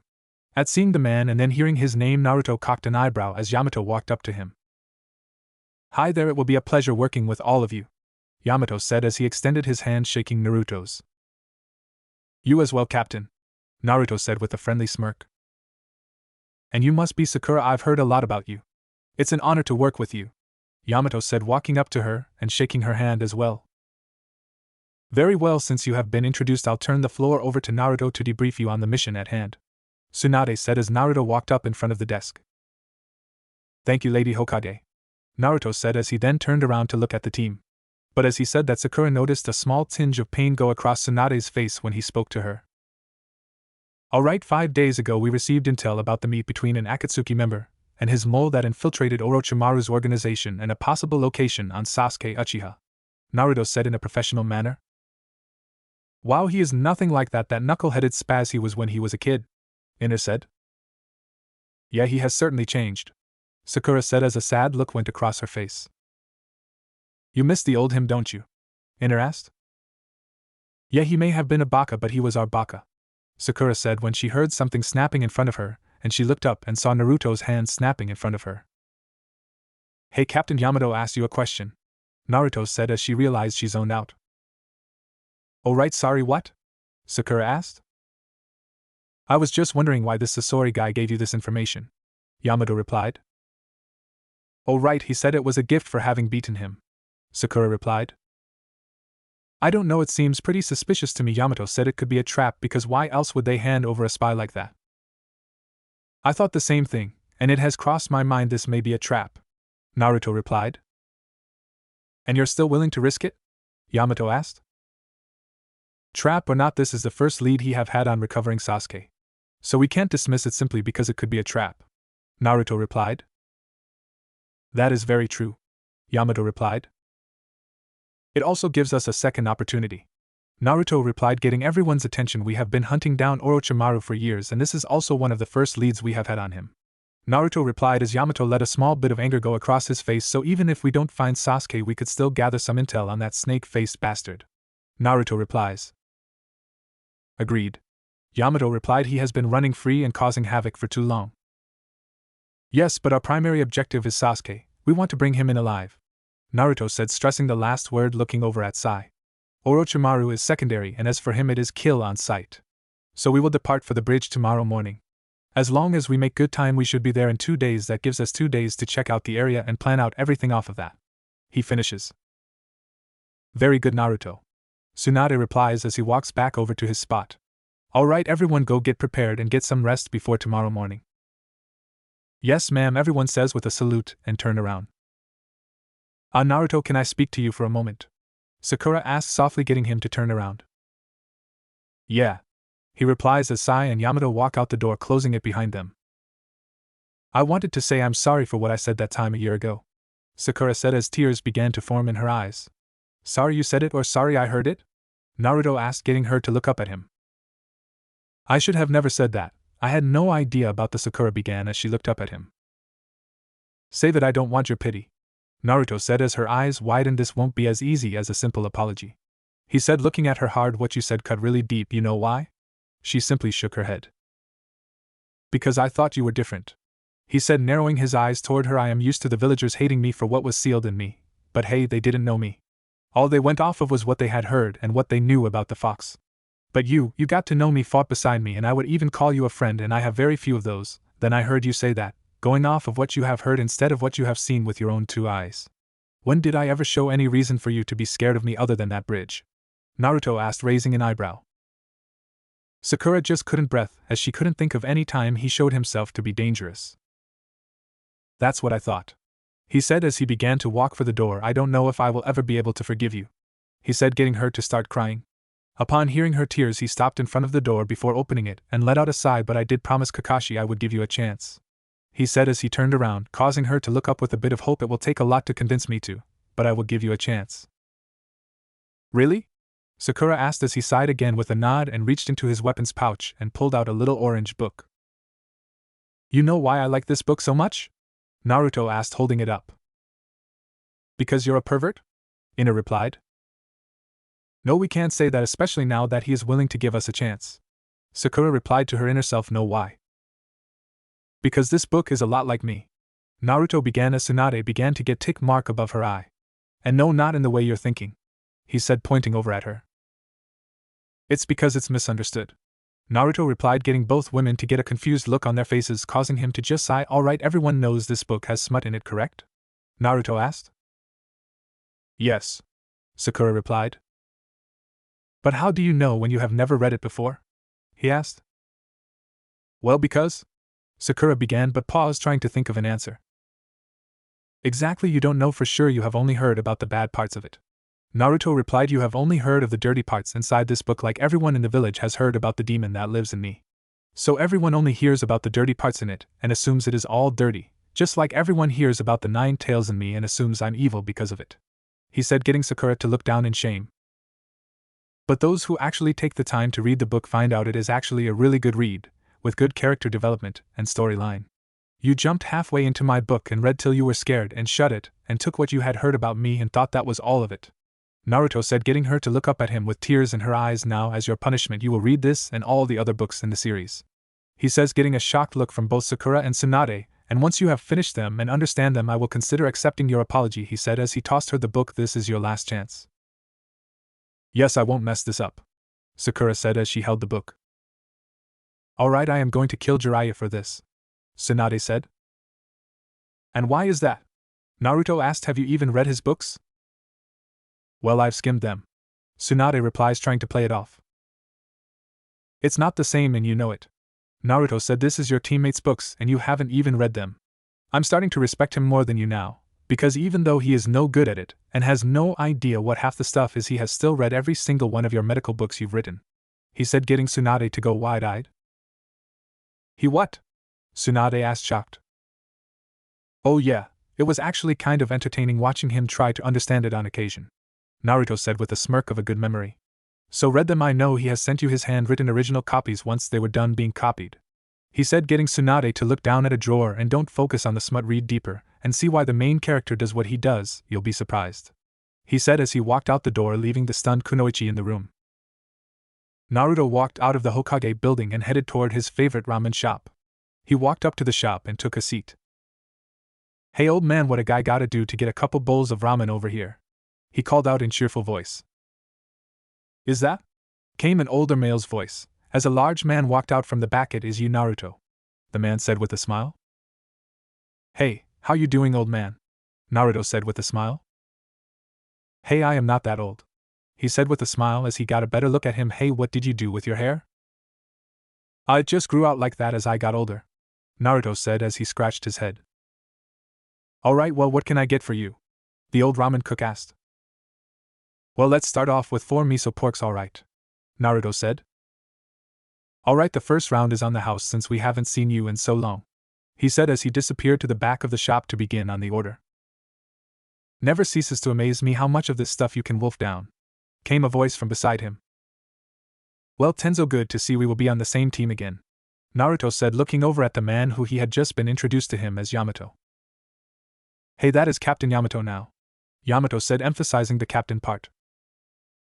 Perhaps, but it will always be Tenzo-senpai to me, Naruto said with a grin, causing Yamato to grin as well. I don't know what it is, but your smile is just too contagious for its own good, Yamato said with chuckle. Yeah, guess so, Naruto said as his meal was brought out to him. So going to be okay working with her again? Cause when we had to tail along on that mission she was sent on 6 months ago, you seemed to have a few choice words about her, Yamato replied. I've learned to keep personal and business separate, Naruto said. One of our requirements as ANBU. That it is, Yamato replied. Well, it is good to have you on my squad again, Naruto replied. Just wish it was the rest of our squad on this mission instead. Yeah, but at least we know how to work well with each other, and even though Sakura might not be NBU, I've heard she picks up fast, so it should work out, Yamato replied. Yes, she was always the top of the class, never that good in a fight but smart as hell. She should be alright, Naruto replied. From what I've heard, she can hold her own in a fight, Yamato replied. She has improved in that field but not in actual combat. She has mostly only seen training and the inside of a hospital. We both know there is a huge difference between battlefield experience and training, Naruto replied. Agreed. Now as for this Sai guy, Yamato said. We will have to keep an eye on him, Naruto replied. It was Danzo's only way to weasel his way to keep an eye on me, but my biggest concern is keeping an eye on him during this mission. Right, Danzo was one of the biggest voices in labeling Sasuke a missing Nin and having a kill-on-sight order placed on his head, Yamato said. Wouldn't surprise me if he has given that order to Sai once we find him, Naruto said. Exactly what I was thinking, Yamato replied as he began to get up. Well, I'll see you tomorrow then, Naruto said.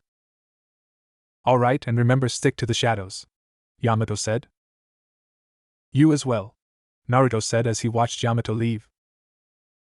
Sakura sat at the barbecue restaurant staring at the small orange book on the table Naruto had given her, when she heard an all-too-familiar voice. Ah, there you are, forehead, Ino said as she sat down opposite her. Oh, hi, Piggy, Sakura said, not really paying attention and picking up the book but had it snatched away before she could. Oh, what have we here? Ino teased as she held up the book. Hey, give it back, Ino pig, Sakura yelled as she reached over the table. Oh, getting a little perverted, are we? Ino teased.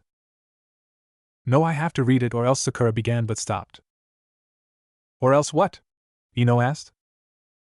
Or else Naruto won't forgive me, Sakura replied. And why would he need to forgive you? Ino questioned. He is the one who should be asking forgiveness after the state he put you in yesterday. What, how did? Sakura began. I ran into you and the Hokage last night, and you were beaten up pretty badly as well as crying. Ino cut her off, and Tsunade told me you had gotten into a fight with Naruto, and I hunted him down to make him apologize, and he just brushed me off and said I didn't know the whole story. Because you don't, Sakura said. Then tell me, Ino pushed. It's between me and him, Sakura replied. Oh, don't give me that, I'm your best friend, and when I see you like this I have to help, so tell, Ino said as Sakura remained quiet. Tell me or you won't get this book back. Alright, Sakura admitted. You remember that time about 1.5 years ago when I called him a monster and you slapped me? Yeah, Ino replied. Well, apparently he had come back early and overheard us talking, Sakura explained, getting Ino to go wide-eyed in realization. And he heard you call him that, Ino replied. And because of that, I'm positive that is what drove him into the ANBU and why he is not like he was before, Sakura said, breaking down. It's all my fault, she said as she felt someone hug her. Don't worry, it'll be alright, Ino said as she pulled away from the hug. It's Naruto, I'm sure he will forgive you. Ino said he may have changed on the outside, but I'm sure deep down he is still the same old goofball we remember. Thanks, Ino, Sakura said. Now I'm going to go find him and have a talk with him, Ino said as she got up to leave. Wait, no, Sakura began. Don't worry, I just want to see some stuff on my own, Ino said with a smile. Oh, and have fun with this, it's a good read, she said with a teasing smile as she walked out of the restaurant. Naruto walked down the road toward his apartment when he heard someone call out to him. Naruto, hold it right there, Ino called out as he looked back and saw the blonde running toward him. What is it, Ino? Naruto replied as she caught up with him. I wanted to talk, Ino replied. Really? I thought you just wanted to call out my name then ignore me, Naruto replied sarcastically. Oh, just the regular joker, aren't you? Ino berated with her hands on her hips. I don't have time for this, I have a mission to prep for, Naruto said as he began to walk away. Hey, I'm talking to you, Ino shouted as she chased after him. I heard what happened from Sakura, she said as she caught up and went quiet. Oh, did you now? Naruto replied, and what did she say? She said you heard our conversation that day, she called you a monster, Ino replied. And if I recall, you were right there with her when she said it, Naruto replied. Yeah, and I slapped her for it, Ino said, getting a surprised look from Naruto. Well, that is a surprising, Naruto replied. And why is that? Ino replied. I just don't get that kind of reaction from people all that often when someone calls me a monster, Naruto replied. Why wouldn't I? We are friends and I don't like it when people call my friends names, Ino replied. I would say we're more of acquaintances, comrades in arms, than friends. You and pretty much everyone else in our class ignored or picked on me, Naruto replied, getting Ino to make an angry face. How could you say we aren't friends? Ino yelled at him. Because honestly, when have we ever spent time together? Naruto asked. Well, there was that one time when I had to pretend to be a princess who had gotten fat, Ino replied. Missions don't count, Naruto replied. What, why not? Ino asked. Because friends hang out off of work as well. Tell me one time we hung out when it didn't involve a mission, Naruto replied. Well, there was, Ino began but stopped. Exactly, now this is my place, and I gotta get my stuff ready for tomorrow's mission, Naruto replied as he stopped in front of a walled-off apartment building. Wait, I thought you lived over on the other side of town, Ino asked. I moved once I became an ANBU, Naruto said, and you won't be able to follow past the gate. And why is that? Ino asked. Because like that bar you need a special seal to get in, he replied, patting his arm. Ah, so this is, Ino began. Private community, Naruto replied with a smirk as he walked in. But fine if you say we aren't friends because we have never hung out when it didn't involve a mission. Let's hang out when you get back from this mission, Ino replied. You are persistent, aren't you? Naruto sighed. You have no idea, Ino replied. Fine, we'll grab a bite to eat when I get back, should be back in about a week or so, Naruto said as he disappeared into the building. The next day Naruto stood outside the village gates with Sai, Yamato, and Sakura. Alright, everyone is here, so let us be off, Yamato replied as they began to walk down the road. As they were walking, Yamato noticed Sakura was reading a book.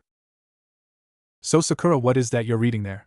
Yamato said, getting the pinkette to look up and then blush a bit at the question as she turned it to show it was the first of the Aika Aika series. This gave Yamato a slum look as he wondered over to Naruto. The hell you doing giving her that book? Yamato asked. How do you know it was me? Naruto asked. I can see your name on it, Yamato replied as Naruto saw his own name in the corner of the book. Oh, so that is where my copy went, Naruto replied innocently. Oh, don't give me that. You received that from Jiraiya and never let anyone else read it while we were on missions, not even Kakashi, Yamato replied. Are you trying to corrupt your own teammate? He said, giving him the creepy, scary face. Okay, one, that doesn't work on me anymore, and two, if I remember, you have read those books as well, Naruto said. That was only because Kakashi-senpai forced me to, Yamato countered. So you're saying you don't want to borrow Aika Aika tactics from Kakashi? Naruto replied. What, I didn't think that came out for another 6 months, Yamato replied. Well, the author is my master, and that comes with a few perks. Like an ultra-advanced copy. Naruto replied, but if you don't want it, I'll tell Kakashi to give it back to me when he is done. Getting a conflicted look on Yamato's face. You're a sadistic bastard, you know that, right? Yamato replied. So I've been told. Naruto said with a smile. After 2 days of travel, they finally made it to the Tenchi Bridge. Alright, let's set up camp and we will do recon of the bridge in the morning, Yamato said as they came to a small clearing in the woods. Alright, Sakura replied as she pulled off her pack and started to pull out her sleeping bag. Just then she looked up and saw Yamato making hand signs and would shot out from the ground and began to form a small cabin. Oh wow, Sakura said with excitement. That is amazing, Captain. Yeah, I know, Yamato replied with pride sticking out his chest. They spent the next few days getting prepared for their upcoming meet with Sasori's spy. Alright, we all have the plan? Yamato asked. Yes, you go in with your Wujutsu pretending to be Sasori and get what intel you can, and then we follow him back and hit the base, Sakura said. Correct, everyone get to positions, Yamato said as he created his disguise and everyone jumped to their positions within the tree line. Once everyone was in position, he moved out to the bridge. Shortly after he did, a cloaked figure walked over to him from the other side of the bridge. The squad looked at the mole and got a look at his face, and saw a young man with white hair and glasses. Kabuto, Naruto thought as he got a better look at him. Do you have the information? Yamato asked. Yes, but there is a small change in plans, Kabuto said as he swung his hand coved in chakra down on Yamato's fake puppet, shattering it as Yamato jumped out of it, and away from Kabuto. I wasn't expecting you, Kabuto said as Orochimaru slithered up next to him. Ah, good to see you again, Orochimaru said with a sly smirk. Can't say the same, Snake, Yamato said. You may as well tell those three to come out, Orochimaru said as Yamato signaled for the rest of the team to come out, and they jumped behind him. Captain Yamato, are you alright? Sakura asked. Oh, going by Yamato now? Orochimaru chuckled, getting a confused look from Sakura. And you brought the fox brat with you as well. I can only assume you are here for Sasuke-kun. Give him back to us, Sakura called out. And who says he wants to go back with you? Orochimaru asked, getting the pinkette to recoil. Whether he wants to or not, I drag him back, Naruto called out. You failed the last time, what makes you think you'll do any better this time? Orochimaru asked with a chuckle. I held back last time because I didn't want to kill him, and it gave him the opening he needed, Naruto replied as his eyes turned red and slit. But first I'll deal with you. Oh really, that would be something to see. Orochimaru laughed as an orange aura began to envelope Naruto. You sure about this? Yamato asked Naruto. Only way to match his strength, I won't take it too far, Naruto replied as Sakura looked at them with confusion, but stand by in case I can't hold it. Got it, Yamato replied as Naruto launched himself at the pale madman in the blink of an eye that even Orochimaru couldn't keep up with, and was launched into the forest behind him. Naruto then swung for Kabuto, but he was already jumping away and avoided the hit. Sakura stood in shock. What is going on? She asked herself. This feeling, this presence, I've felt it before. She told herself, trying to think, that's it at the bridge during the Land of Waves mission. This is the same feeling I had back then. A feeling of absolute fear and helplessness, she said as her legs began to shake, as he looked back at her. I understand why you may see me as a monster when I use this, Naruto said, getting her to look up at him in shock, but I will never do anything to hurt you. So please don't fear me, he said to her as he turned away and Orochimaru walked out of the forest with his face torn apart, and another one behind it. Well, looks like you have come far as a Jinchuriki, Orochimaru said as he put a hand to his face, putting it back together. You've only seen the surface, Naruto said as a single tail began to form out of the chakra surrounding him, while his teeth and nails grew. Then let's see what you've got, Orochimaru said as Naruto launched toward him, but the snake was expecting it this time and jumped away, followed closely by Naruto. Sakura, saw you handle this guy, I'll go back up, Naruto, Yamato ordered as he jumped toward where Naruto and Orochimaru were battling.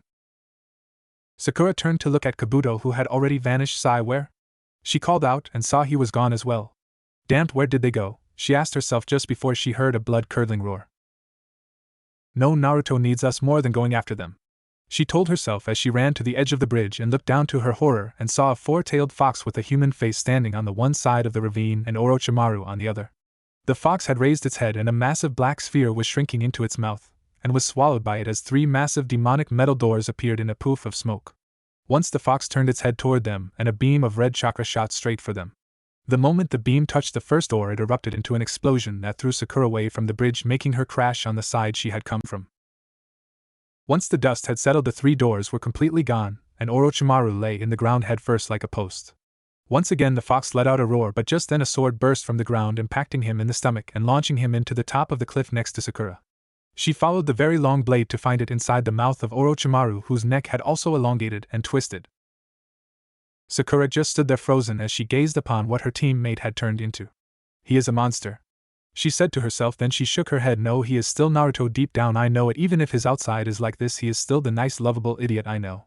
I will bring that side of him back out no matter what," she said to herself, but didn't realize the blade that had stabbed Naruto hadn't pierced him, but was just pushing into his skin. With a quick push, the blade that was in gut was now coming straight for her.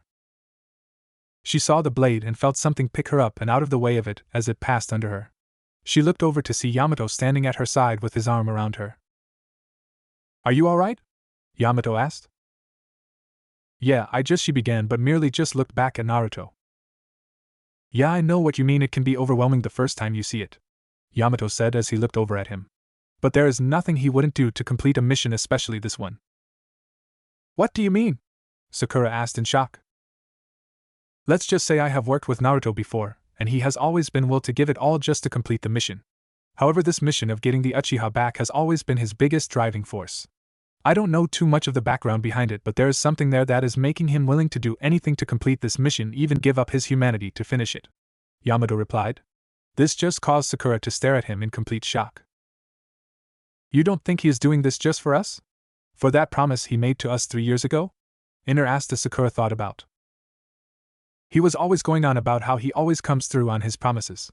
He failed once and he sees this as his only opportunity to make it right," Sakura said to herself. "But if he keeps up like this, I will lose him as well. I don't want it if it means I have to give one up for the other," she said to herself as tears began to flow down her cheeks. Just then she dashed toward him yelling, "Please Naruto, stop, don't do this. I know you want to keep your promise to me, but I don't want it if it means I lose you as well." That was when Naruto turned his head to look at her, and his tail came up and swiped at her. "Shit, Sakura, get back here, don't get too close," Yamato yelled as he went through some hand signs and would burst from the ground and wrapped around Naruto's tail, but it was too late. His tail had already made contact with Sakura and tossed her to the side. Sakura slowly got up, holding her arm as she watched the wood wrap around him, pinning him to the ground, and Yamato jumped at him, pressing his hand to Naruto's chest. Yamato then jumped away as 10 pillars came up from the ground and wrapped around the demonic fox. As Naruto was pinned to the ground, the demonic chakra began to recede and he began to return to his human form. Once he was back to his normal human form, the pillars retracted back into the ground. Sakura forced herself to stand and began to walk over to him and dropped to her knees next to him. She looked over him and saw most of his skin had been burned off and it was slowly healing itself. She put her hand on his chest and began to heal him, and she watched as his skin quickly healed itself. After he was completely healed, he opened his eyes. Once his eyes were open, he sat up looking at the destruction, then over to Sakura, and he looked down to her arm that was bleeding. "I'm sorry," he said, getting her to look at him in a bit of shock. "For what?" she asked. "For that," he said, pointing at her arm. "Oh, this wasn't you, it was Orochimaru that did this," she said, trying to play it off. "Don't lie to me, I know those chakra burns anywhere, and he was too preoccupied dealing with me than to even give you a second thought," Naruto said as she put her hand to it and began to heal it as her head dropped a bit. "I just didn't want you to blame yourself for something you had no control of," Sakura said. "But I let go of the control. I shouldn't have let that happen in the first place," he said as he stood up and walked over to Yamato. "Where is Sai?" he said, looking around as he noticed the pale boy was not there. "I don't know, I lost track of him once the fighting started," Sakura said as she finished healing herself and stood up. "Shit, he must have gone after Sasuke without us." Naruto sighed as he turned toward the bridge. "You coming?" Naruto asked, looking over his shoulder at her as she smiled and jumped up next to him and they jumped to the far side of the canyon. After a little while of searching, they finally came across the entrance of the underground base. They quickly made their way inside and began their search. Shortly after they began, they heard an explosion and began to run toward it. Sakura was in the lead when she saw a light and burst through it to find herself in the middle of a crater. She looked around and saw Sai buried under some rubble. She then looked up and saw Sasuke standing at the top edge of the crater with a sword in the back of his purple sash. "I should have known it was you guys that came after me," Sasuke sighed as he looked at his old team. So this is my replacement, he said, glancing over at Sai, who was still buried. Sasuke, please come home with us, Sakura said. Why should I? I have more power now than I could have possibly have hoped for if I had stayed with the village, Sasuke replied, uninterested. Because I love you, she said hesitantly. Ah ha ha ha, Sasuke laughed, silly girl, he said as he vanished and appeared mere inches from her. You don't even know what love is, he said with a smirk as she saw the flash of his sword and it coming towards her neck. She shut her eyes and felt a slight bit of pain and something warm splash across her face. She gave it a moment but didn't feel anything else, so she opened her eyes and saw his blade was pressed against her neck, cutting only a little bit into her neck as a small trail of blood slid down her neck.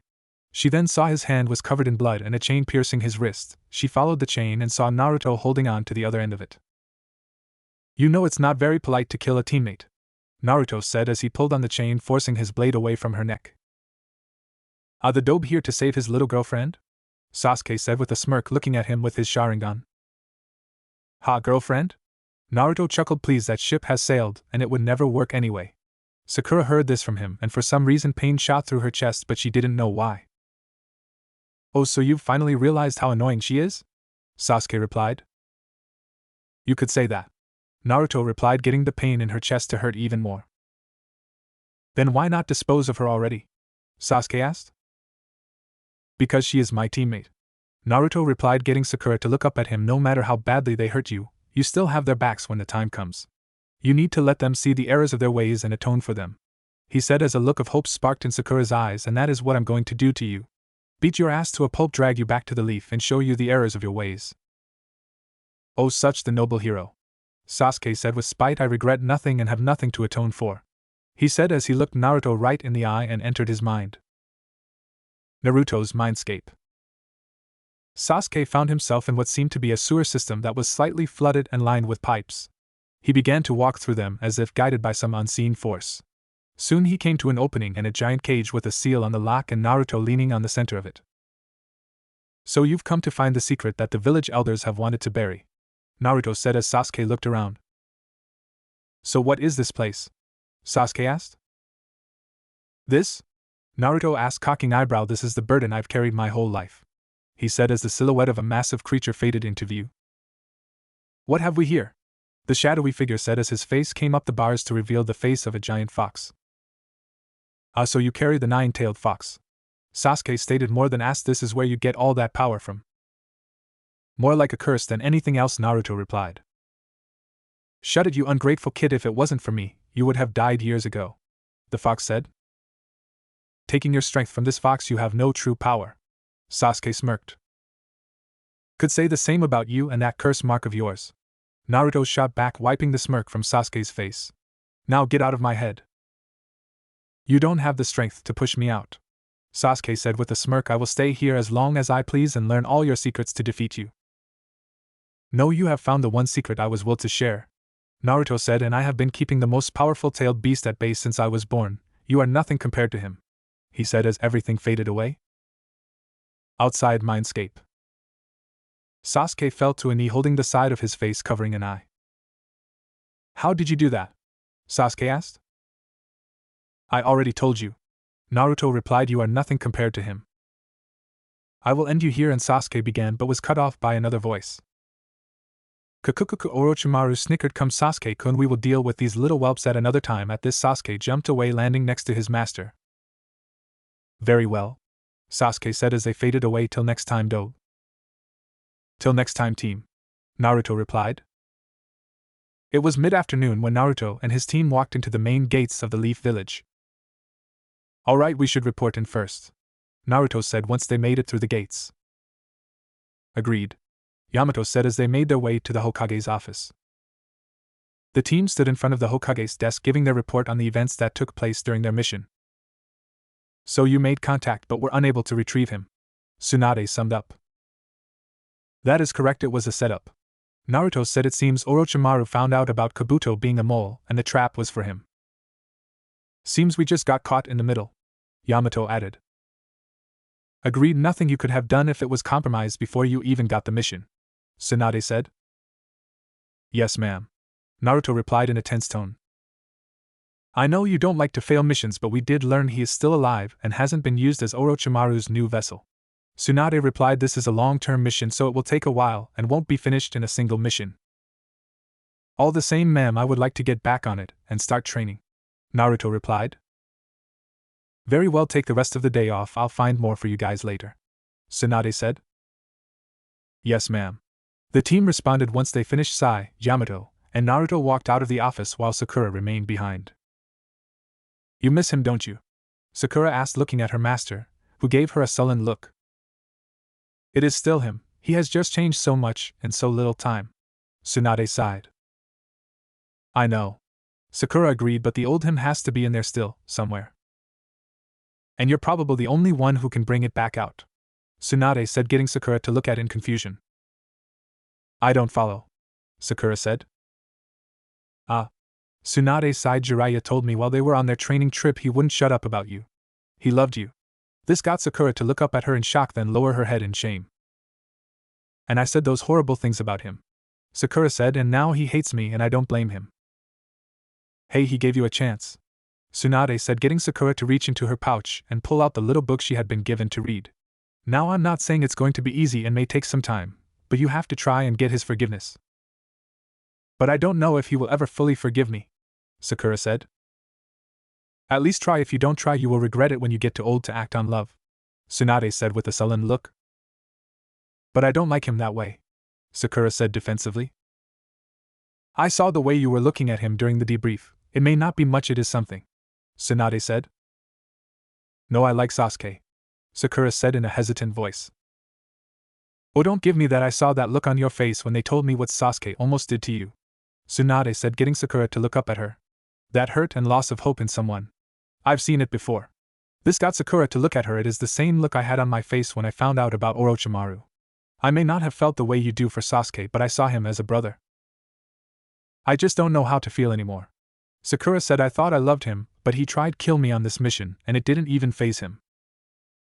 That is just how some people are. They can only focus on one thing and nothing else matters, Tsunade said. That is why you have to find someone who cares and will always be there for you even when it is inconvenient for them, she said as a distant sad look went across her face. We aren't talking about the same person anymore, are we? Sakura asked. In some ways we are, Tsunade said as a grin graced her face. Well, before we got here we talked about visiting Kakashi-sensei. So I should probably get going, Sakura said. Right, run along then, Tsunade said. Right, Sakura said as she walked to the door, then turned back toward her master. You know it's never too late for anything, you taught me that, she said as she turned and left. Right, never too late, Tsunade repeated softly, then looked down and opened a drawer and pulled out a little orange book and opened it to the first page and began to read. Naruto was just walking up to the hospital when he heard someone running up behind him. In the blink of an eye he swung around and behind the person that was coming up behind him and had a knife to her throat. Once he got a better look he saw the back of a pink-haired head. Once he realized who it was he let go of her and she spun around. Sorry, reflex, Naruto said, just don't come up behind me like that, alright? He said as he walked into the hospital. What the hell just happened? Iner said in confusion. Hey, wait a minute, Sakura said as she caught back up with him. The hell was that? She berated. I said I was sorry, Naruto said as he walked into the elevator. No, you just had a knife to my throat and just say sorry? Sakura asked. You would rather I not apologize? Naruto asked as the doors to the elevator shut. No, that's not what I mean, Sakura replied. I want to know why you did it. Like I said, it was reflex, Naruto said. You seem to have improved a lot since you went into the she began but was cut off. Not supposed to go advertising that organization, Naruto said. Since you have gotten back then, Sakura said. Yes, I have, Naruto replied flatly, but still not good enough, he added just under his breath. Well, maybe you can tell me about it sometime, she said quietly. Doubt it, most of the stuff I did is classified, Naruto said as they walked up to Kakashi's door. I wasn't talking about missions, Sakura said. I just want to know how you've been. She began but was cut off as Naruto put up his hand to silence her and put his ear to the door, and she followed suit and heard a female voice coming from the room. Now that I have you at like this, I will finish what I started, the voice said in a sultry tone. Naruto pulled out a kunai and put his free hand on the handle and slowly counted down from 3 on his hand, and the pair burst into the room ready for a fight, but found Anko with only her mesh top and a short skirt straddling a shirtless Kakashi whose hands were tied to the head of the bed, and their faces were nearly touching as they looked over at the intruders. "Oh dear God, I'm blind!" Naruto yelled as he covered his eyes and swung around wildly. "Oh God! We are so sorry," Sakura added as she covered her eyes and turned around with a blush. "Oh, stop being all uptight, we are both consenting adults," Anko said as she sat up and they saw the green itchy book in her hand. "And I was just reading a book to him," she said as she swung off of him and put her trench coat on and set the book down on the nightstand. "And we were just have a little fun with it," she added with a sultry smile as she strutted toward the door, then turned back toward Kakashi. "Kane, find me when you're out of here and we can finish the book," she said with a wink and walked out of the hospital room. Naruto and Sakura watched her leave and then turned to Kakashi, with a confused look on Sakura's face and a disgusted one on Naruto's. "So how is your day going?" Kakashi asked, trying to avoid the fact he was still tied to the bed. "Oh no, you're not getting out of this one," Naruto shot at him. "The hell was that we just walk in on?" "What? You gave me a book I couldn't read cause I couldn't move, and she came over to see how I was, saw the book and asked to read it.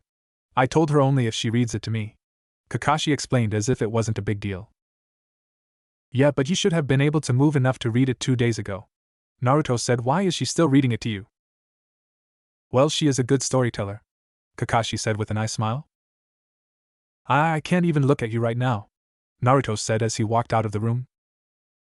"I'll just leave you to it then," Sakura said as she went to follow Naruto. "Hey, can you Kakashi asked, gesturing toward the restraints with his head. "I'll send a nurse in to assist you," Sakura said with a fake smile, "or you could get out of them yourself since you are a jonin," she added. "I could, but she used a special jutsu on it, and I can't undo it myself," he said with another eye smile. "I'll send in a nurse to see to you," Sakura said as she walked out and closed the door. "That was life-scaring," Naruto said with a shiver. "Well, let's not put anyone else in that situation," Sakura said as she put the Do Not Disturb sign on the handle, and began to walk away, shortly followed by Naruto. "And they call me a sadistic bastard," Naruto said with a chuckle as they got onto the elevator. "I just don't want any of my fellow coworkers to walk in on that," she said. "Well, can't argue with you there," Naruto said as they reached the exit of the hospital. "So, Sakura began, "Do you want to grab some dinner?" she asked. "Sorry, I'm just gonna head home and get some sleep. Needed after that mission," Naruto said as he began to walk away. "Oh, alright, I'll see you later then," Sakura said as she watched him walk away. "Damn, what am I doing?" Naruto berated himself as he walked away from his childhood crush. The next morning, Naruto got up early before the sun was up and went off to one of the ANBU training fields. Naruto was working on his sword techniques when 2 people in ANBU walked up on his training session. "Rabbit Weasel," Naruto said as he stopped his sword movements, and turned around to see Shugo and the blonde Yamanaka from the bar stood in front of him. "Oh, come on, we're off duty, Fox, and you were taken off the ANBU rooster," the Yamanaka said. Yeah, Keats," Naruto replied. "So we were hoping to get some early morning training in and come to find you in our training area," Keats replied with a smirk. "Well, guess there is only one thing to do here," Naruto said, getting into a fighting stance. "Yeah, I guess there is," Keats said, drawing his own sword while Shugo just shook his head. The pair spared with their swords till noon while Shugo was sitting at the side in a meditative state. "Seems you're beginning to get sluggish," Naruto said with a huff, getting tired. "Look who's talking, I can go all day," Keats said with a smirk. "Oh, will you two grow up already? It's already noon, we need to get some lunch," Shugo said. "Alright, fine," Keats replied as Naruto and him sheathed their swords. After heading back to their apartments to clean up and change into street clothes, the trio walked down the streets of the village heading toward the restaurant district, and walked into the barbecue restaurant. They spent the next hour eating and joking with each other. That was when they heard a female voice coming from the end of the booth they were in. They looked up to see Ino standing at the edge of the booth. "So you got back and didn't tell me?" Ino asked. "Oh, looks like you're in trouble with your girlfriend?" Keats teased, getting Naruto to roll his eyes and Ino to blush. "Get your mind out of the gutter, Keats," Naruto said. "There is no way we are going to be in-laws." At this, Ino got a better look at the fellow blonde. "Oh, it's you from that night at the bar," Ino said with realization getting him to throw up his hands and roll his eyes. Geez, am I that minor of a character you don't even remember my name? Keats asked. Sorry, Ino replied as he just waved her off. I thought we were going to get lunch when you got back. Ino shot back. Well, we will leave you two to work this out, Keats teased as he began to push Shugo out of the booth. But I want to see how this plays out, Shugo complained. No, let the two lovebirds have their talk, Keats said still in a teasing tone as he pushed the Hyuga out of the booth and out of the restaurant, while Ino sat down in the booth across from him. Those assholes left me with the bill, Naruto said as he looked off to where the two had seemed to have vanished into thin air. Bastards, he said under his breath. Well, since we're here, might as well have that lunch, Ino said. But I just ate, Naruto replied and stuck with the bill. Well, guess that means your tab is still open then, Ino replied with a smile. Fine, whatever. Naruto sighed in defeat as he ordered another round of barbecue. So what are you doing here? Naruto asked. This doesn't seem to be the type of place you would frequent. Well, I was supposed to meet my team here but they cancelled on me, Ino explained. Not like Choji to miss a restaurant visit, Naruto replied, getting Ino to chuckle. Yeah, but he had a family thing to do so he couldn't make it, and since we all couldn't be there, Asuma-sensei cancelled, but that was just an excuse to visit a certain someone, Ino said in a teasing voice. Kurenai? Naruto stated more than asked. Yeah, how did you know? Ino asked. They started dating while you were gone. Well, I have been back for a year and a half, Naruto replied in a knowing tone. Right, doing that, Ino said, pausing to not say the name. Yeah, and he helped me out with my elemental training, Naruto replied, leaning back in his booth. Wait, Asuma-sensei knew you were back? Ino asked, shocked. Yeah, one of the few outside of the Anbu that did, Naruto replied. Oh, what now? We are just blatantly saying it now, Ino asked. Might as well, you are the gossip queen and I'm no longer active, Naruto replied. You're saying I can't keep a secret? Ino shot back. Pretty much, Naruto replied teasingly, knowing he had her. Oh, I have kept plenty of secrets, Ino shot back. Oh, really? Like what? Naruto replied in an unbelievingly tone. Oh yeah, like that time Sakura, Ino began, then shut up quickly, getting Naruto to raise an eyebrow. Oh, I see what you're doing and it's not going to work. It's simple interrogation techniques that I would think a Yamanaka could see through easily, Naruto replied, getting her to puff up in the face in annoyance. Meanwhile, outside the window, a certain pink head was walking by, lost in her thoughts. I don't know what is going on with me, thought to herself. We have the hots for our teammate, that's what's up, her inner self replied. No, we don't like him, Sakura said as she saw the red-haired, blonde-tipped ninja of her confusion, and what made her freeze was who he was with. She saw her best friend sitting opposite of him as a platter of meat was set down in front of them. She quickly got out of sight of the window before she was seen. What is this feeling in my chest? She said as she went down an alley and leaned against the wall. Were they on a date? Inner asked in shock. Oh, I'll kill her for this. Not once but twice she has gotten between us and our man. No, he isn't. We don't like him, Sakura argued. Then who? The man who almost killed us, or the man who has saved us more times than we can count and has never given up on us? Inner berated in a pissed-off voice. But he has, after what we said about him, she stuttered as tears began to form. Then we can't give up on him, Inner said. But he is with Ino, Sakura said. Maybe it wasn't what we thought. Maybe it wasn't a date, Inner said. Back at the restaurant, Naruto and Ino ate their lunch and conversed till they heard a new voice. Oh, what do we have here, a date?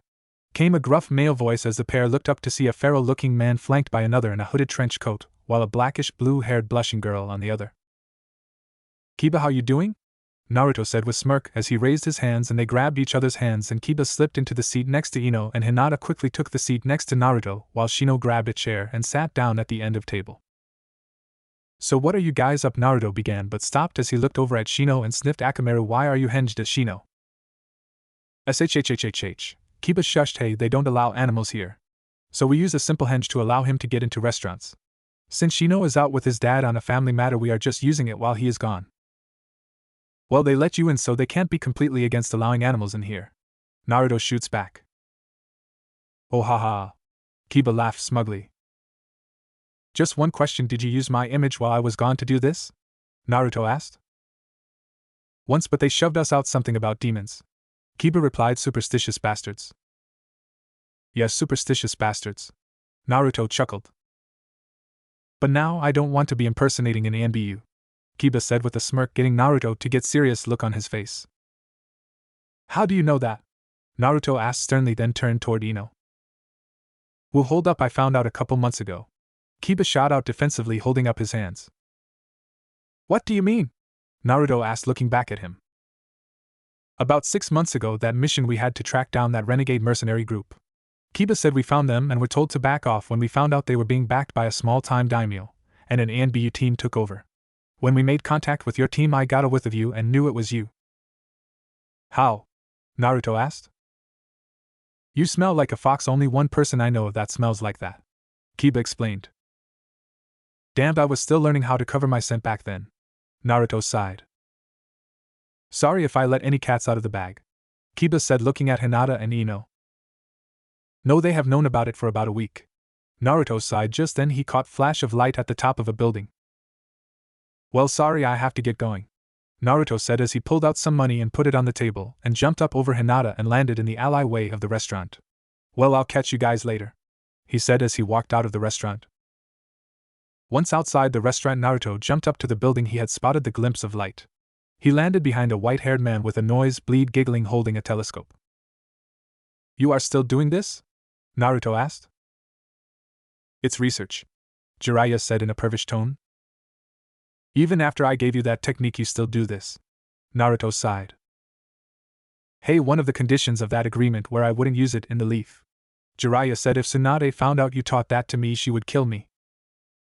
She would kill the both of us, Naruto said, but I didn't think you would listen to me about that condition. He shrugged. I don't have a death wish, Jiraiya replied. Whatever.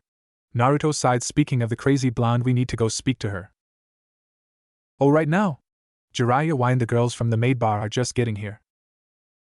Now, you old perv, or I'll tell her you taught me that invisibility jutsu and brought me on your little escapades, Naruto said. I may have taught you that technique but never brought you on any of my research missions. If you used it to do that, it's on you, not my fault, Jiraiya said defensively. But who will she believe? Me or you?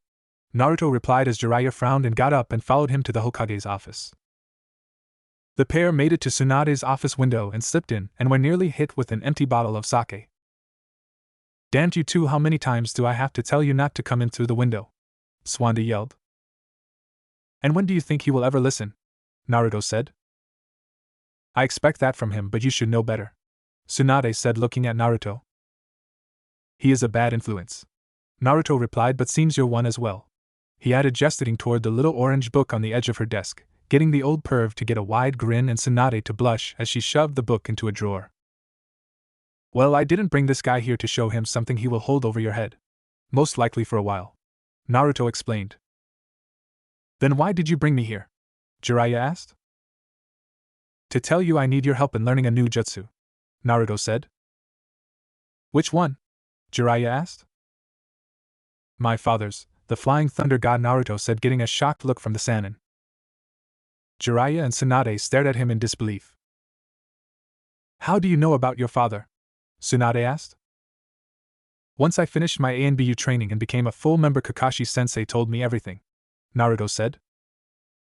Flashback.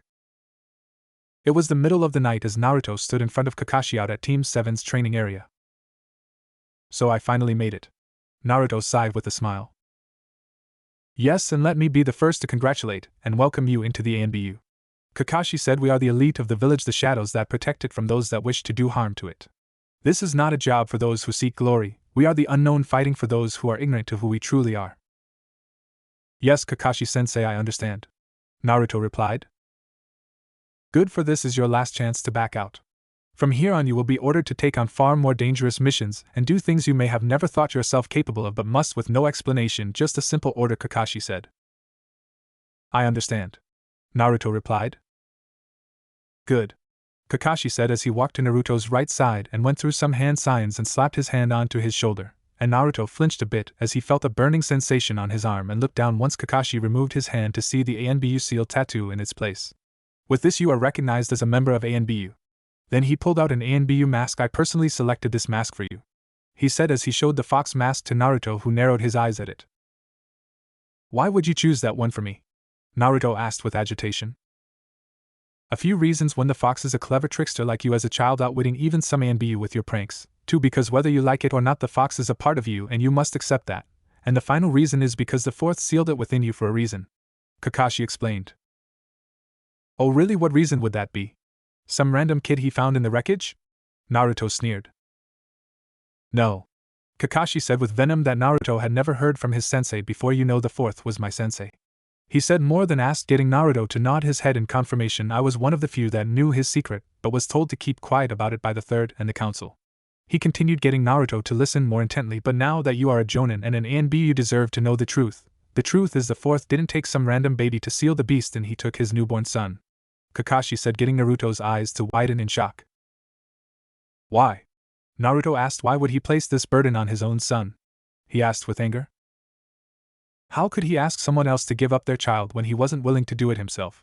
Kakashi shot back at him, getting him to recoil and look down at the obvious. He also believed in you, Kakashi said, getting Naruto to look up at him. Just like I do, he believed you could handle this burden because you were his son. He also wanted you to be looked at as a hero for holding the beast back. But fear makes people blind to the truth, Kakashi said as Naruto reached up and took the fox mask from him. Yes, and I don't blame them for being afraid. Naruto sighed. They only knew of what I held. I may never forgive them for what they did to me as a child out of that fear, but I won't hold it against them and won't look for retribution, Naruto said as he traced his finger around his new mask. But I won't take their shit laying down anymore. And I don't expect you to. Just remember, you can't seriously harm them, Kakashi said sternly. Only defend myself, Naruto replied. Good, now any questions? Kakashi asked. Yes, Naruto replied in a soft tone, getting Kakashi to cock an eyebrow. If you knew my parents that well, can you tell me about them? Naruto asked, getting Kakashi to give a nice smile and nod his head. Of course, Kakashi said happily as they began to walk out of the training area. End flashback. He then told me everything about my parents, and how the third had forbid anyone about talking about my heritage due to the fear of the retaliation of the stone's hatred of my father, Naruto said.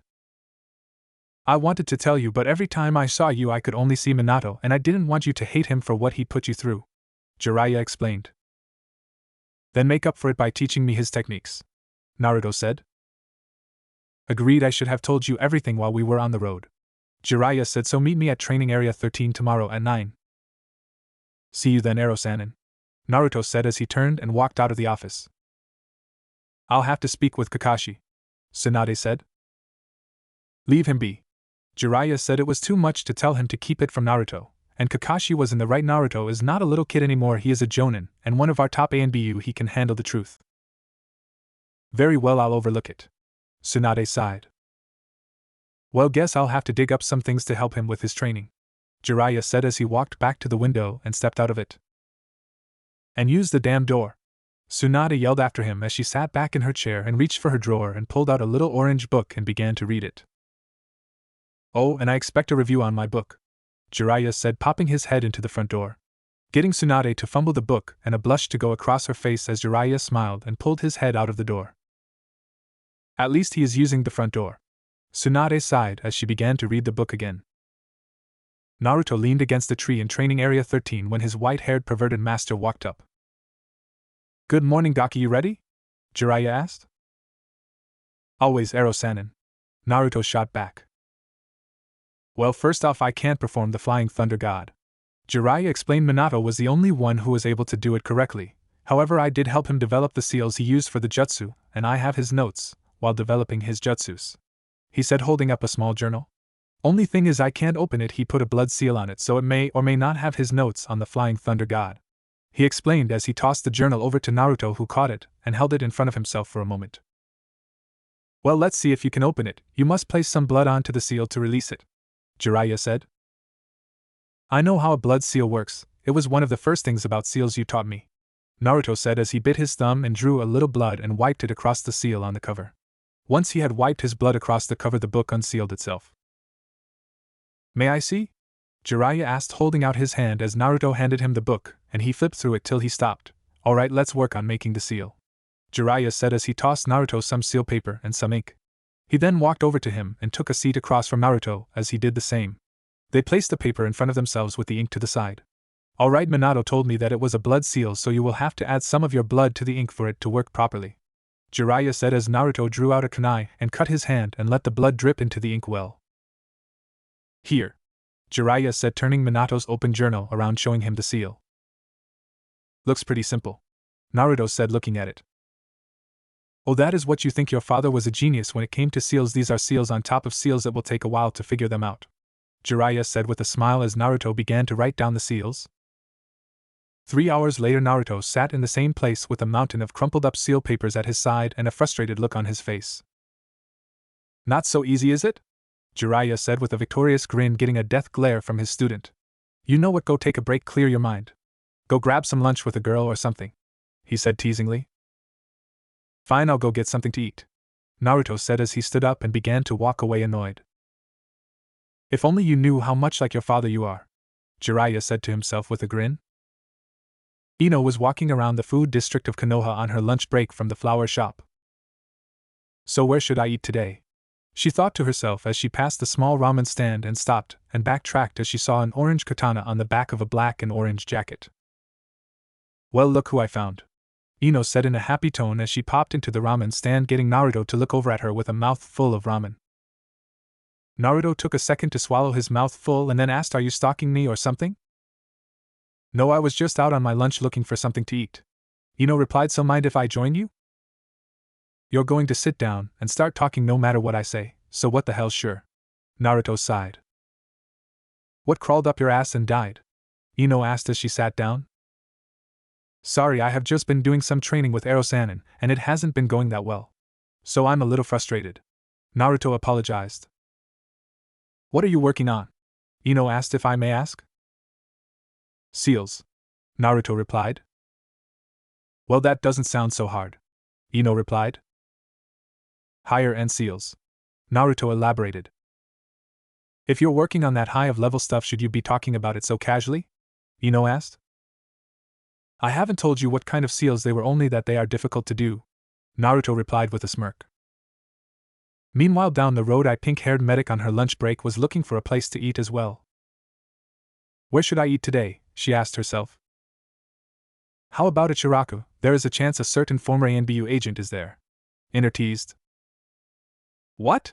No, why would you suggest that? Sakura asked herself.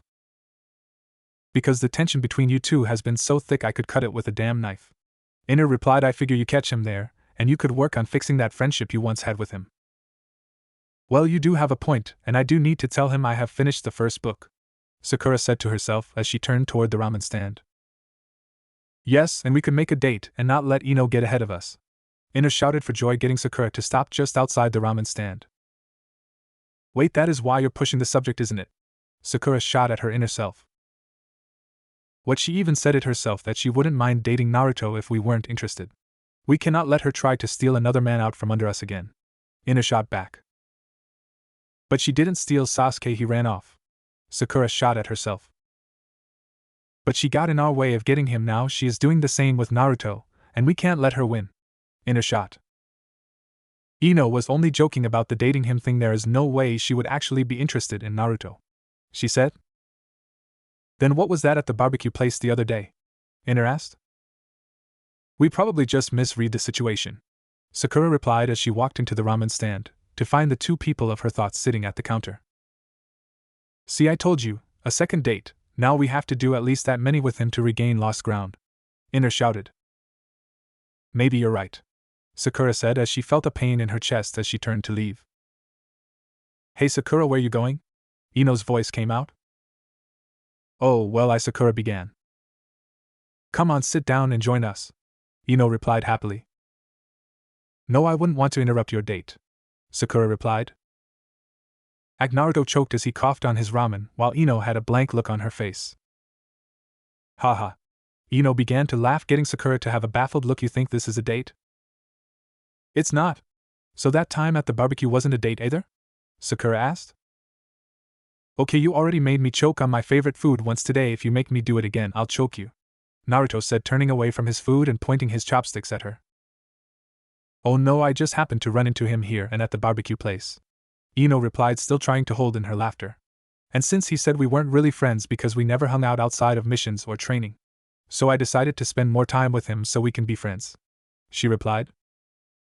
And I regret ever opening my mouth on the matter, Naruto sighed. Now I have another stalker. What? Both Ino and Sakura shouted. You know about Hinata? Wait, Hinata too? I was talking about Konohamaru always hunting me down, trying to fight me or something, Naruto said, getting a horrified look from the two girls who just outed one of their friends' biggest secret. Oh dear God. Don't tell her we told you, Ino shot out. Please, it is her biggest secret, Sakura added as a grin grew across Naruto's face as he held in his laughter. Ah, sorry, I couldn't help it, I had to, Naruto laughed, getting a confused look from the two girls. I have known about that for years. You have? Sakura asked in shock. Why haven't you said anything about it? What, and destroy her dreams completely? Naruto asked. I have to let her down easy. You know how bad her confidence was when she was young, and it doesn't seem to have changed much in the past 3 years if my encounter with you and her is any indication. Well, you need to do it soon so she can move on, Ino shot. Think she already has, Naruto replied, getting a confused look from the two girls. What do you mean? Ino asked. I haven't caught her tailing me since our little conversation, Naruto replied. But you have been on mission pretty much since you've gotten back, so she hasn't had time to, Ino countered. Yeah, but normally she would be sitting at that corner a block away watching me eat, Naruto replied, probably trying to work up the nerve to come and sit down. At this, the two kunoichi looked over to the corner he was talking about to see it vacant. Well, just because she isn't there doesn't mean she is over you, Ino shot back. She took that seat next to you pretty quickly when we were at the barbecue. Actually, Kiba grabbed the one next to you before she could choose, and she was already making her way to sit next to you but had to move quickly to the one next to me so as to not make a scene, Naruto said. Whatever, Ino sighed in defeat. Oh Naruto, I've finished the first book, Sakura chimed in, holding up the small orange book. And what have you learned from it? Naruto asked. That you were right, it actually is a good book and has a good story to it, and isn't just smut as I thought at first, Sakura replied as Naruto took the book from her. Good, now here is the second, Naruto said as he handed her the next book. Yeah, both of them are really good, Ino said with a perverted smile. Actually, all three are, Naruto replied. I was just talking about the main storyline, not the offshoots he did, Ino replied. So am I. Jiraiya finished the third and it should be out in a few months, Naruto replied. What? Really? Ino asked excitedly. How could you know if it's good before it has come out? Really? Naruto sighed with a cocked eyebrow. He is my master. I got an advance copy even before the review staff did. What? You mean to say you have a copy of the newest book? Ino squealed excitedly. Isn't that what I just said? Naruto replied unbelievingly. Well, let me borrow it for a bit, Ino demanded more than asked. Sorry, lent it to Kakashi, and trust me, you don't want to go over to his place to ask for it, Naruto said as a grim look came over both him and Sakura. And once he is done with it, 10 Captain Yamato called it, he said, catching himself, and she has got it after him. He gestures towards Sakura, so once she is done you can borrow it if it hasn't already come out yet. But that will take forever, Ino whined. Well, sorry, I have to get going, Naruto said as he got up. But I just sat down, don't you want to eat as a team like we used to? Sakura asked as he got up. Sorry, I got training to get to, Naruto said as he walked away. Once he was gone, Sakura's head dropped in a sulk. Oh, I think I know what's going on here, Ino said with a smirk. You like him, don't you? What? Sakura asked, looking up her with shock. No, I just want the old him back like it used to be. Stop lying, she is right, and don't even try to say you still like Sasuke because we know that is a lie, Ino replied. Oh, if that is it, you won't mind if I date him, Ino replied, getting a shocked look on Sakura's face. What? No, you can't date him, Sakura nearly shouted. Oh, why not? Because you want him all to yourself? Ino teased. What, no? Sakura stuttered. Oh well, if that is the case, I see no reason why I can't try and date him, Ino replied with a grin. Well, Sakura began but was cut off as Ino stood up from her stool and began to walk out of the stand. Alright, I'm going to see if I can find him and ask him out on a real date, Ino said with an evil smile, leaving Sakura stunned. Alright, hopefully this will give Sakura that kick in the ass she needs, Ino thought to herself, but if it doesn't I'll have to push it a bit more. See, she does want to date him, I was right, Ino shouted in Sakura's head. If she wants to date him, that is alright. They are both good friends and I hope they will be happy, Sakura replied. Oh, don't give me that, we both know we want him, and I won't let her get between us and another man, Ino replied. She isn't getting between us because there is nothing to get in between, Sakura replied as her bowl was put in front of her. Fine, but remember that if they do get together, and unlike what you told Tsunade, it is too late to act on love if someone else has already acted on it, Ino replied. At this, Sakura just remained silent and hung her head. It had been 2 weeks since Naruto had started his training for the Flying Thunder God Jutsu. He had finally mastered making the seal and putting it on objects with just a touch. Well, you're making great progress, Jiraiya said. You finally got the seal down, but that is only the beginning, Naruto sighed. Right now we need to speed up to par, Jiraiya said, getting Naruto to give him a confused look. But I'm one of the fastest ninja in the village, Naruto said. Right, but this type of speed is instantaneous, Jiraiya replied, and plays hell on the body. Minato said he nearly ripped himself apart when he was learning it. Alright, so can you explain it to me? Naruto asked as he sat down. Well, the way Minato explained it was that his body wasn't ready for high speed of the teleportation that took place, Jiraiya replied. He said the best way to condition the body is to add elemental chakra to your speed instead of normal chakra, and that wind and lighting chakra were the best to increase speed. Well, guess it was only a matter of time I would catch a break and have some luck, Naruto replied, seeing how wind is my primary element. Right now, just remember to be careful and not tear yourself apart, since wind can act like razors and shred you to bits, Jiraiya said with a grin. Oh, stop trying to scare me, it ain't gonna work, you old perv, Naruto replied as he began to run around the training area and began to focus his wind chakra to increase his speed. Once he did that, he had a small burst of speed but quickly fell to the ground with multiple cuts across his back and legs. Oh, those look bad, Jiraiya pointed out. Maybe we should have a medic here to patch you up. Maybe a certain pink-haired one? He said with a smirk. No, I'll be fine, Naruto said as the cuts began to seal up and heal with reddish-orange chakra. You know you shouldn't rely on that chakra too much, Jiraiya said. Maybe, but I have to get used to the chakra if I eventually want to control it and not let it take over, Naruto replied. But you don't want to rely on it too much to where it takes over without you realizing it, Jiraiya added. Don't worry, I'll only use it to heal my wounds, Naruto replied.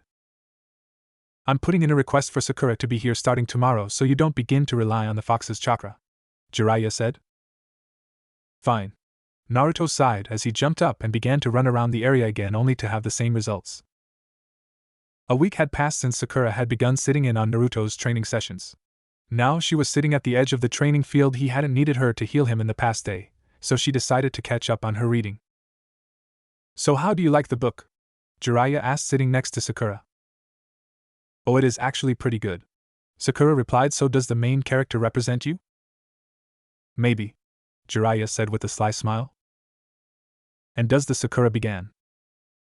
Oh, don't ruin things by trying to guess the ending, Jiraiya said, putting a finger to her mouth. Just read and enjoy the story, he said with a smile. Well, guess I won't find out for a while then, Sakura said as she closed the book she had in her hand. Just then another book was in her face. Just got it back from Yamato this morning, Naruto replied. You know I didn't give you that book to pass around like a $5 whore, since it hasn't been released yet, Jiraiya replied. Oh, calm down, I only lent it to Kakashi and to Yamato, Naruto said, and now just her, and your precious book comes out in 2 weeks, besides you sent the original to Tsunade anyway. Fine, whatever, Jiraiya sighed as Sakura took the book and quickly opened it. Just then an Anbu landed in front of the trio. Uzumaki-san, Haruno-san, the Hokage has called for you, the Anbu said. Alright, thanks, Weasel, Naruto replied as the Anbu-shun shined away. I wonder what she has for us, Sakura wondered. Probably a mission. I haven't been on one in 3 weeks, Naruto replied. What? Sakura exclaimed. You haven't been on missions since the bridge mission? Nope, Naruto replied. How can you pay for anything if you haven't done any missions? Sakura asked. I have some saved up from my Anbu missions. They pay a lot more than what we normally go on. Naruto replied as he jumped off toward the Hokage's office. Once the pair walked into the office, they saw Ino and Kurenai standing in front of the desk. Kurenai-sensei, Ino, what are doing here? Sakura asked. They are here for the same mission I'm sending you two on. Tsunade replied. So what is the mission? Naruto asked. To meet an acquaintance you made while with Jiraiya. Tsunade replied. Oh really, who is it? Naruto asked. Princess Khalsa. Tsunade replied, causing Naruto's face to twist into a horrified look. No, anything but there. Naruto shot back in fear and whiny tone. No, just know I'll go to the pits of hell before going back there. Naruto ranted. Haven't seen him go on a rant like this in a while, Sakura said to herself. Yeah, kind of nice, isn't it, seeing the old him come out a bit? Ino replied. Where are we going exactly? Ino questioned. A small village called Yoshini. Tsunade replied. I've never heard of it. Ino said. Neither have I, Sakura replied. I have. Kurenai said, getting Ino and Sakura to look at her. So you know why I don't want to go back? Naruto replied. I agree, why are you sending him on this mission? Kurenai asked. Yes, so I'll just go home and send the next suicide mission my way. Naruto replied, cause the odds of me survive that is still higher than surviving this mission. At this, both Ino and Sakura got a look of fear in their faces. Well, if he thinks it's such a high-risk place to be, should we even consider being there? Sakura asked with a bit of fear. No, Naruto is just exaggerating. Tsunade sighed. He is the only one at risk when going there, but he has a technique that will protect him, so he'll be fine. And it is a forbidden jutsu that you put on the list yourself. Naruto responded, so since I can't use that, I'll catch you later. You can use it if given permission from me. Tsunade shot back, and I'm giving you permission to use it. At this, Naruto threw up his hands and stomped around the room, pissed off. I wonder why he is putting up such fit about this. Ino whispered to Sakura. Well, Yoshini is a village run entirely by women. Kurenai whispered back, and men are thrown out or arrested on sight. Wait, the only technique I can think of that could help him in that situation is, Sakura thought to herself. Fine, I'll use it, but I'm really against it. Naruto said as he put his hands together. Sexy jutsu. He shouted as he disappeared in a puff of smoke, and in his place was a red-haired girl with blonde highlights and tips wearing Naruto's clothes. That won't work, they have ways to see through genjutsu like that, Kurenai said. It worked the last time I was there, Naruto said, and since they have met me before, they won't look twice at me. So from here on during this mission, call me Naruto. Good, now that things are all set, your mission is to deliver this treaty agreement, Tsunade said, holding up a scroll as Kurenai walked up and took the scroll. Alright, might as well get this over with. Naruto sighed as he headed out the door, followed by the rest of the team. A few hours later, Tsunade was sitting at her desk with a victorious smirk on her face. Well, you seem pretty happy with yourself, Jiraiya said as he stepped through the window. Yep, so much so I'm not even going to yell at you for coming in through the window, she replied with a smile. Oh, and why is that? Jiraiya asked. I just sent Naruto and Sakura on a mission that is sure to get Sakura off her ass and realize if she doesn't do something she may lose Naruto for good, Tsunade said. Oh really, and what mission is that? Jiraiya asked. I sent them to Yoshini, Tsunade said with a grin. You do realize that Khalsa is crazy about him, right? Jiraiya said. Yep, and hopefully it will give Sakura that kick in the ass she needs to realize if she doesn't make a move soon, someone else might, Tsunade replied. Well, as long as you sent them there alone, it may work, Jiraiya said as he sat down in the chair across from her. No, I had to send a full team, so I sent Kurenai, along with Ino, and that should be even better. She knows Sakura better than anyone, and should have picked up on her feelings towards him like I have. Once she sees how Khalsa acts around Naruto, it will drive her to push Sakura to go after him, Tsunade said with a happy grin. At this, Jiraiya just sighed and face-palmed. What? She asked. Well, that may have worked last month, but Ino has proclaimed herself a love rival to Sakura for Naruto's affection, Jiraiya said, getting a shocked look from Tsunade. What? When the hell did this happen? Tsunade yelled. The day he started his Flying Thunder God training, Jiraiya explained. I sent him off to get lunch, so I followed him. While he was there, Ino showed up, then Sakura. Once he left, I stayed a bit longer and overheard Ino tell her about how if she wasn't going to date him, she might as well give it a try, and she has. I have seen her eating lunch with him a lot since then. However, I don't think they are actually dating yet. Why the hell didn't you tell me this sooner? Tsunade yelled. Because I had my own plans. Why do you think I requested Sakura to be the medic on site for his training? Jiraiya asked. Well, why didn't you say anything?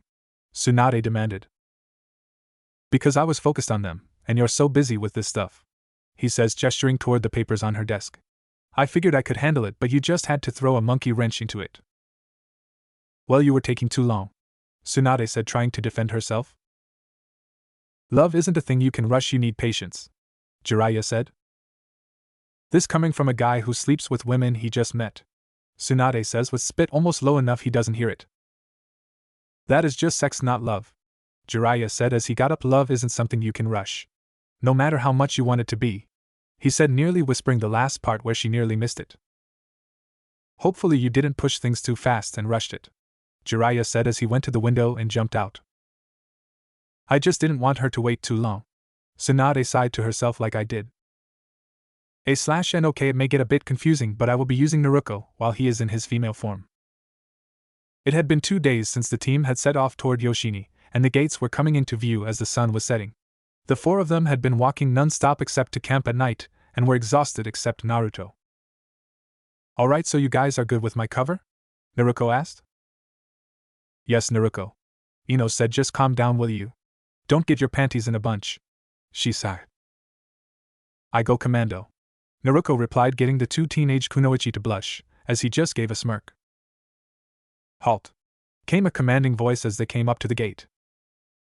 Hello there, I'm Kurenai from the Hidden Leaf, here to deliver a message to Kalsa-sama. Kurenai replied. Alright, Kalsa-heim won't be able to meet with you till the morning. The guard said, have you been here before? She asked. No. Kurenai, Ino and Sakura replied. I have. Naruto replied. Oh Naruto, good to see you again. The guard said with a smile. Well, the princess will be happy to see you again. Yeah, I'm sure she will. Naruto replied with a forced smile as she put her hand behind her head. Well, we have to do the check, the guard said as she pulled up a couple slips of paper and put them on each one of their heads, and they began to glow green. You guys are clear. What is that? Sakura asked. It is a seal that detects genjutsu in case any man tries to get in. The guard responded, since you guys have been cleared, you may enter. However, you must learn the rules. Here men are not allowed in. Any boy under the age of 12 are allowed as long as they are accompanied by their mother. Other than that, it is just normal rules. Just don't start any trouble and you'll be fine. Alright, thank you, Kurenai replied as she began to walk into the village. Oh, by the way, how is Jiraiya doing? The guard asked, getting a confused look from the 3 kunoichi. Ah, she is doing alright, Naruto replied as she hurried away into the village. The team walked through the village. It looked like normal village other than there were no men to be seen. The only males that were around were small children. What becomes of the boys that are born here? Ino asked. Mostly they go to the village down the valley and work the fields or go off into the world to find their own way, Naruto replied as they walked up to a hotel. Alright, we'll stay here for the night, deliver our message in the morning and get out. The team went to the front desk and rented 2 rooms, and were now at the doors discussing the sleeping arrangements. I'll share with Naruto-chan, Ino replied in a teasing voice. I think Sakura should be with her, since they are teammates, and used to each other, Kurenai replied. Oh fine. Ino sighed in defeat as she walked into the other room, followed by Kurenai, while Naruto and Sakura took the other. Naruto and Sakura were laying out some fresh clothes with their backs to each other. You better not try to peep at me, Sakura said. So what if he does? You know you want him too, Ino said, getting her to blush. As long as you do the same, Naruto replied. No promises, Ino said with a perverted grin. Well, I'm going to the hot springs, Naruto said as she headed out the door. Damn, go after him, her, whatever, Ino said in her head. No, we don't see him that way, Sakura replied to her inner self. Oh bullshit, stop trying to cover your emotions. Ino berated, we like him. I don't want to see us like Tsunade, who waited too long to move on from her first love and not take what was right in front of her. Ino berated, getting angrier. Now we need to move on him before Ino or someone else does. Whatever, I'm going to go for a soak and clear my mind. Sakura sighed as she headed out the door. Once she turned around, she saw her best friend coming out of her own room. Oh Sakura, what are you doing? Ino asked. Thought I would go down to the spa and relax a bit, Sakura replied. Same here, let's go, Ino replied as she hooked her arm through Sakura's and they headed toward the hot springs. The pair walked into the changing room and began to strip down and wrap towels around themselves. So where is Kurenai? Sakura asked. Oh, she just took a shower and crashed out as soon as we got into the room, Ino replied as she walked toward the hot spring entrance. Yeah, it was a bit of a hike, Sakura replied as they walked toward the water.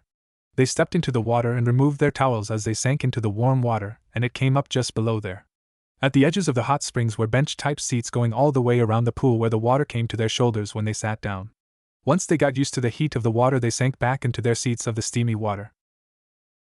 Oh God, this is just what I needed, Ino sighed with pleasure as she sank down to her face in the water.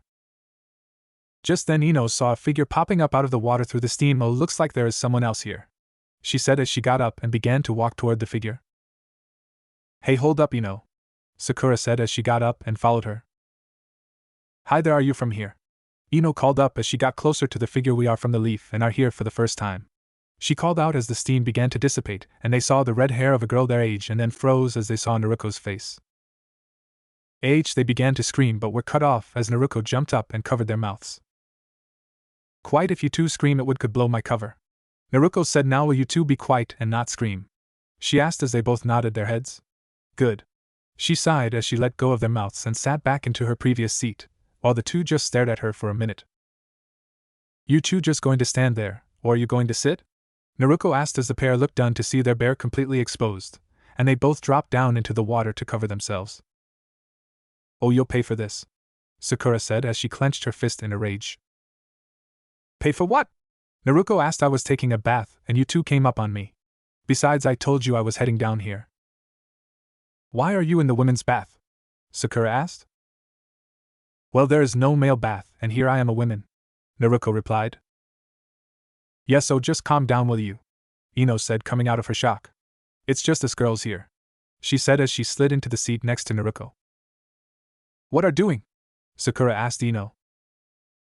What, just having a soak with my girlfriends, Ino said as she wrapped an arm around Naruto. So if you don't want to blow her cover, get over on her other side, she whispered as Sakura slowly moved to Naruto's other side with a heavy blush. See now, isn't this nice? Ino asked. Well, it's not terrible, Sakura replied. Now we just have to do it while he is a guy and not in this form, Ino replied. However, I'm sure we can have some fun with this form.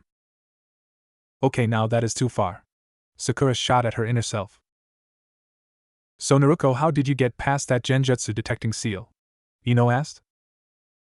Well, this jutsu actually turns me into a girl, not just in appearance, Naruto explained, and their seals only look for appearance-changing jutsu.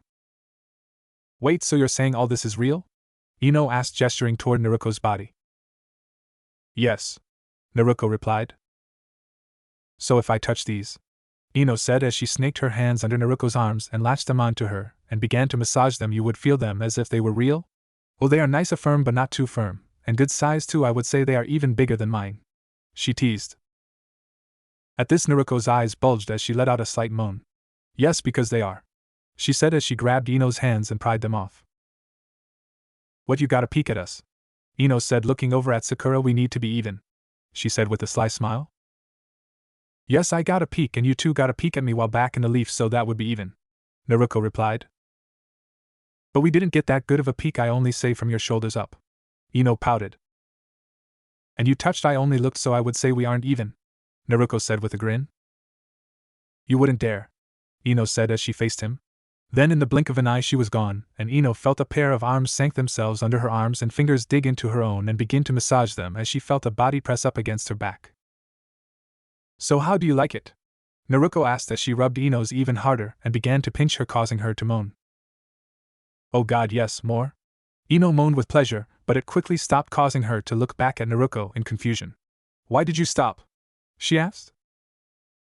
Because I was doing it to mess with you, not for your pleasure, Naruto said. I thought you would fight me more, not give in to it. What can I say, you got magic fingers, Ino said with a distant look on her face. Sakura, you have to try it, she said, looking over at Sakura, who was now next to her. What? Sakura asked in shock. No. Oh hell yeah, let's do this, Ino shouted for joy. Oh, stop being so uptight, Ino said as she grabbed Sakura's wrist and swung her in between herself and Naruto. No, I only did it to you because you were pushing things and grabbed mine, Naruto said. I won't feel up, Sakura, just because you want to see some girl-on-girl action. At least he knows how to hold back, Sakura sighed. No, come on, ravish us like you did, Ino, but don't hold back, Ino demanded. Oh fine, Ino sighed, then whispered into Sakura's ear, you two always needed a push. Then she shoved Sakura into Naruto, causing the pair to fall back into the edge of the pool. Sakura had her eyes closed but felt something soft pressing into her chest and something else soft against her lips. She opened her eyes to find her lips pressed against Naruto's as well as their bodies pressed together. Sakura went bright red as she pulled back away from Naruto and backpedaled into Ino. Oh, Sakura, didn't think you had it in you, Ino teased, causing her to blush even more. You did that on purpose, Sakura accused. Perhaps a bit, but I wasn't expecting that result, Ino snickered. That was my first kiss, Sakura whispered to Ino. Hey, first kisses don't mean anything, came Naruto's voice. Oh, what, you just steal a girl's first kiss and act as if it isn't some big deal, Sakura said, beginning to fume. No, the first doesn't matter, neither does the second or the third. The only ones that matter are the ones you share with the person you truly care about, Naruto replied. Wow, I was actually mad at him for brushing off our first kiss like that, but what he says is very heartfelt and romantic, Ino said in a softening tone. Yeah, I know I was mad at him and ready to beat him into the next village, but it melted away at those words, Sakura said. Oh, don't give me that, Ino said. The only reason you don't think first kisses mean anything is because your first was with Sasuke. At this, Naruto's face pulled into an oh shit face as if he just got caught doing something bad. What, oh hell no, let's beat his face in, Ino yelled. Yeah, let's do it, Sakura agreed. Well, I would be lying if I said that wasn't a factor, Naruto said, trying to calm Sakura down after seeing the rage in her face. But I was told that by Jiraiya. At this, Ino got a confused look on her face. What do you mean Jiraiya the master pervert said that? Ino asked. He may be a perv, but he is a romantic at heart, Naruto explained. He may have slept with more women than I could count, however his heart has always belonged to one person. He told me that once you find the one, it doesn't matter what it is you do with them, whether it be intimate relations or just having a drink and talking. Treasure those moments. Alright, don't beat his face in, Ino said. Well, speaking of Jiraiya, it sounds pretty close to Jiraiya that the guard was talking about, Ino said, getting Sakura to remember, kind of like Naruto is close to Naruto. Yeah, weird, isn't it? Naruto said, leaning back and averting her eyes. Oh, please don't tell me you taught this technique to Jiraiya? Sakura begged. Okay, I won't tell you, Naruto replied. Damn, Naruto, why? Sakura begged. Because it was the only way I could convince him to focus on my training instead of doing his research, Naruto explained. I give him a way to more easily conduct his research, and he focuses only on my training. So that is why you came back a year early, Ino replied. Yes, Naruto replied. But how could you give him such a technique and put us at risk of being peeped on by such a perv? Sakura questioned. Well, one of the agreements we had about me teaching him it was that he wouldn't use it in the leaf, or where someone from the village could find out, Naruto explained. How do you know he will keep that promise? Sakura asked. I don't, and I honestly expected him to have used it in the leaf, but every time I've caught him peeping, it has been his normal type of peeping, Naruto explained. Well, that just makes me feel all sorts of better that there is some old perv watching me from a distance instead of as a woman next to me, Ino said sarcastically. So this will just be between us three, right? Naruto asked, because if Tsunade found out, she wouldn't only kill Jiraiya but me as well. Well, I guess we can keep this secret, Ino sighed, under one condition, she added as she swung over to Naruto's side so Naruto was in between the two kunoichi. What? Naruto asked, a bit afraid of the condition. You have to admit we are friends, Ino said with a grin, causing him to smirk with a chuckle of relief. Fine, we are friends, Naruto said with a smile, causing Ino to return the smile. How about you, Sakura, can you keep this secret? I guess. Sakura sighed. It would be kind of hard to get your forgiveness if you died because of me, At this, Naruto just smiled. Well, let's say you're definitely getting there, Naruto said, causing Sakura to light up with a smile. I do have one more question, Ino said. And what would that be? Naruto asked. You said this was all real, does that mean even Ino began as she put her hand on Naruto's knee and began to slide her hand up. Naruto quickly snatched Ino's wrist and pulled it up out of the water. I only go as far as second base on the first date, she said with smirk, and stood up, grabbed her towel and wrapped it around herself. She then stepped out of the water and began to walk to the changing room. Well, that was fun, Ino said with a smile. I just wish we could have had the kind of fun Ino had. Ino complained, but at least we got our first kiss and it was with Naruto, or Naruto, or whatever. Yeah, and it was, Sakura began, but her thoughts faded as she sank into the water, remembering the kiss. Meanwhile, back in the Leaf, Tsunade found herself in the Leaf's hot springs changing room. She had a lot on her mind and needed to clear her mind and just soak and maybe have a few drinks along with it. Tsunade wrapped her towel around herself and walked out into the steamy bath area. I really need this. Tsunade sighed with a stretch. She then saw the back of someone else siding in the baths with white hair. She walked toward the figure. Oh, hi there, she called out as the body tensed a bit. So out here to shed the stress of the day as well? She asked in a friendly tone as she slid into the water next to the person. Yeah, you could say that, the whitehead said as she turned to face the Hokage to reveal a woman in her mid to late 30s, with a tight face without wrinkles and moderate sized. Yeah, I have just had a rough couple days myself, Tsunade said with a sigh. But I'm sure you don't want to hear about my problems. Oh, I don't know about that, I'm a good listener, and it may help to get some things off our chest, the woman said. Well, if we are going to talk, we might as well drink as well, Tsunade said as she reached behind a rock and pulled out a bottle of sake. One of my many hidey holes, she said with a wink. Don't worry, I won't tell, the white-haired woman said with a friendly wink. By the way, what is your name? Tsunade asked. Jiraiya, she said with a grin. That is an odd name, Tsunade said. Are you here on business or something? I haven't seen you around before, but you seem familiar at the same time. No, I'm just passing through. Gotten late this evening and needed to rest after my travels, Jiraiya replied. Now what has got you all worked up? She asked. Oh, just young love, Tsunade replied as she poured 2 drinks.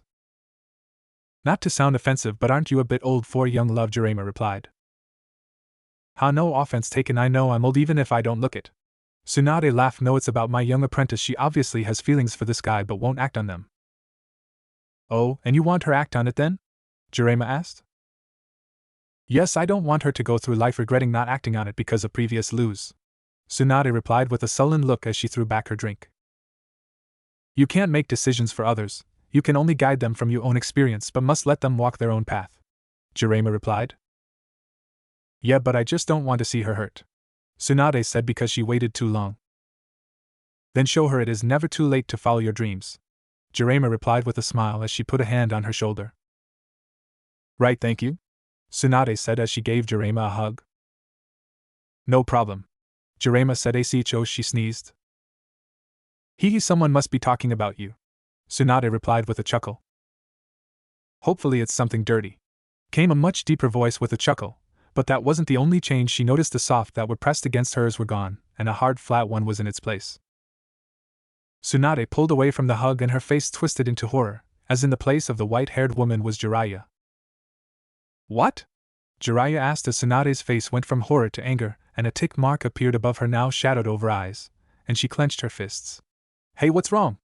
Jiraiya asked as he put his hand behind his head, then saw his arm and looked down to see was in his normal form, and it was his turn for horror to take over his face as he paled. Now I know what you're thinking, Jiraiya said, putting up his hands in a defensive and pleading manner. Jiraiya, Tsunade began in a seething tone. Did Naruto teach this to you? Ahahaha, Jiraiya began but couldn't form words, as she got right up to him and put her face to his. Might as well fulfill your dying wish before I kill you, Tsunade smirked evilly as she kissed him, shocking him solid. Once she pulled away, he still stood there unable to move as she put her fist through his jaw, launching him over the hidden leaf. Tsunade then walked over to the changing room and put her clothes back on and proceeded to run in the direction she had launched Jiraiya. The next morning the team met in the lobby of the inn. Everyone was well rested except Naruto, who yawned as she walked onto the lobby. Oh, tired are you? Ino teased, did you and Billboard Brow continue the fun last night without me? What fun? Kurenai asked, confused. Nothing, Sakura quickly answered. No, I just couldn't sleep, kept having a feeling I was going to die, Naruto replied. That's odd, but it could be from previous missions you were on the ANBU and they go on missions where you could easily die, Kurenai replied. No, this wasn't like that, I can deal with those easy enough, this was a feeling of impending doom. Naruto replied, anyway, let's go get this mission done. The team walked to the town hall building and found themselves in the waiting room. Once they were called into the main hall, they saw a throne at the end of the hall with a girl about 16 with golden hair that went to her lower back, nice full, that rivaled Hinata's, sitting on it. Wow, she is gorgeous, Ina proclaimed. Yeah, I wonder why Naruto had such a fit about seeing her? Sakura wondered. Good morning, Kalsaheim. Kurenai greeted. We are here to deliver the treaty to be signed between your village and ours, she said as she held up the scroll. Very well, let us go to my office and we shall go over it, Kalsa said as she stood up and walked to a door behind her throne, followed by the team. Once inside, Naruto shut the door but found herself pressed up against the door with her lips pressed to another. Once she got her bearing, she pushed the body that was pressed up against her away. How many times do I have to tell you not to do that? Naruto said as she wiped her mouth. Oh, you know you enjoy it, Kalsa said as she walked behind the desk, and you will be mine someday, she added as she opened the scroll and began to read it. Alright, seems like everything we agreed upon, Kalsa said as she continued to read. And here is the part about allowing men from your village in as long as it pertained to a mission and that they had to be Jonin or ANBU rank. Yes, Kalsaheim, Naruto replied. Good, now you can drop that transformation. Kalsa replied, I do like it, but I like your real form better. At this, the three kunoichi got a look of shock, as Naruto disappeared and Naruto was in her place. Oh, now that is so much better, Kalsa said as she licked her lips. Now where does it say in this treaty about our betrothal?